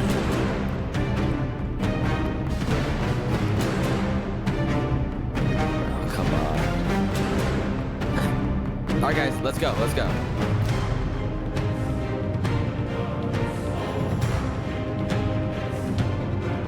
Oh dear god. Did they ask him for a fucking 1v1 or some shit? Coliseum 1v1! Play dirty! Play dirty! What? No way.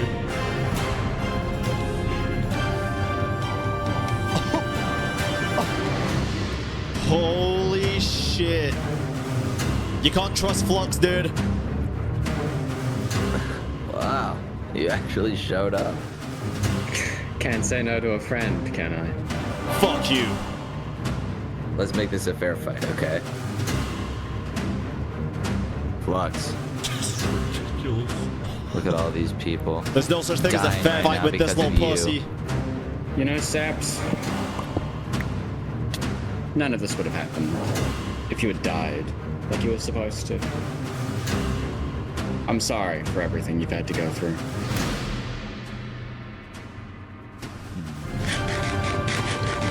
Oh Jesus, Sap has golden apples too.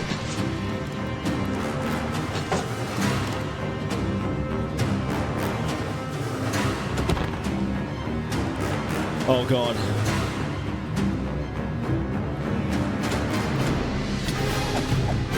Sap has to plan something here, dude. Can't watch this.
my god, dude. Maybe the Covenant did teach him all along. Saps had killed Flux. And with that, Flux's reign of terror was over. Hell yeah, man. Hell yeah.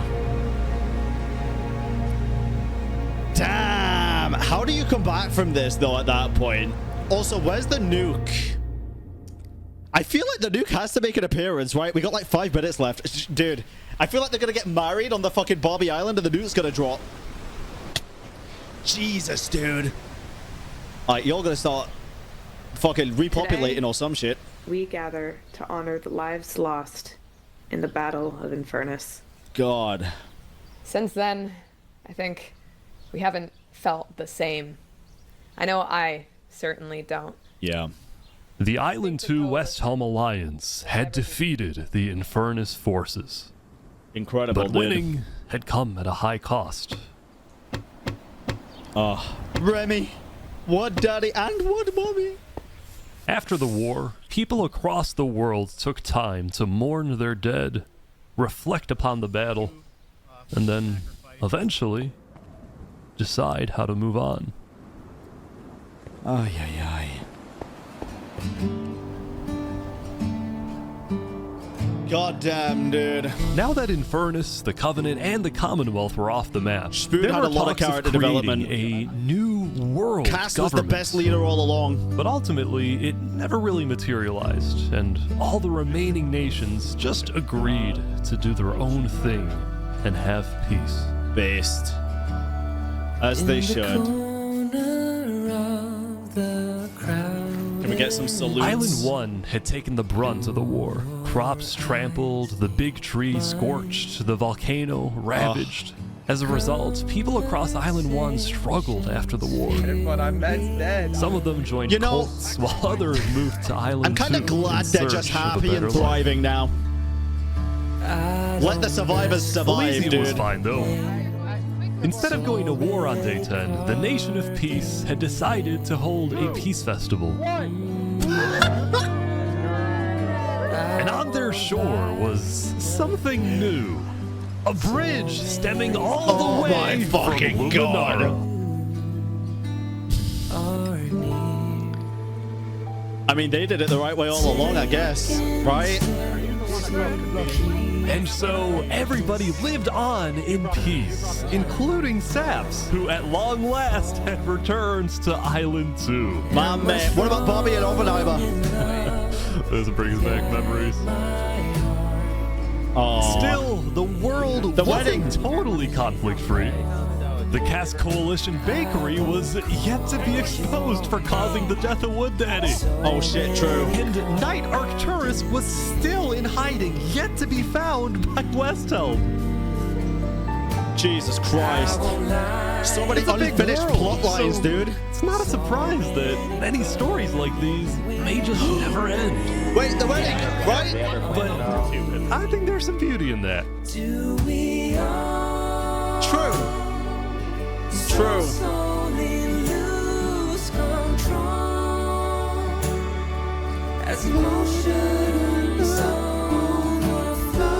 Yeah, we still have some work to do. We will catch that traitor. But tonight you can rest. Nice. You've made your emperor very proud. Good shit, Spoon.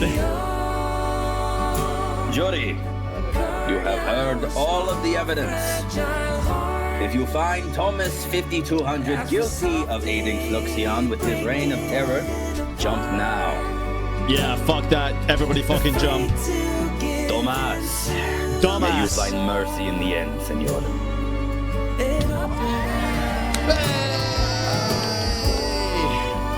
The wedding! When we first met, I ran away screaming from you because I thought you were gonna blow up my nation and kill all my citizens. But He was. after we talked a little bit for like 5 minutes, I realized you could blow up my nation and kill all my citizens. But that doesn't mean you will. Barbie, He tried. you take Oppenheimer to be your one and only I'm scared the nuke's gonna drop, dude. Oppenheimer, same thing. I do.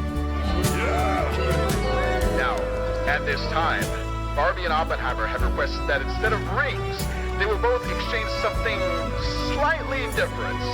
If you would please turn your Launch attention to the codes? nuclear bomb that's behind us. 3, 2,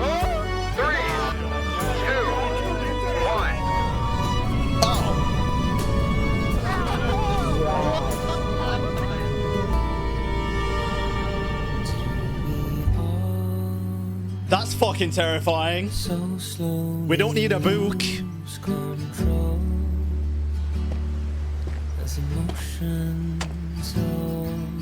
Oh. Delete the friend. Too forgiving.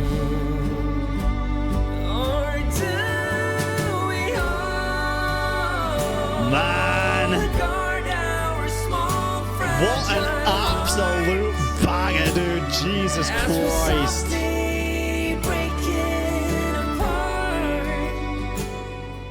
We just watched a feature-length Minecraft goddamn fucking movie. 2.5 hours of literal absolute cinema. To everybody involved in this shit, that was fucking incredible. I can't believe it was actually that good. Hey, I'm gonna link you all to this channel right now. I expect all of you to fucking sub. The channel's just ish 1.5 million subs almost. Understandable with the absolutely insane amount of fucking work that must have gone into that, because that is absolutely fucking crazy. Let me give it a kick chat as well. Kick chat, hold on 2 seconds. That was so fucking good, dude. Holy. See, that's the type of shit that makes me want to play Minecraft. I want to make content like that, but bro, that must have taken fucking months. They've also got every song that they used in the pinned comment, so if you liked any of the music, because it was a fucking bangers, you should check it out.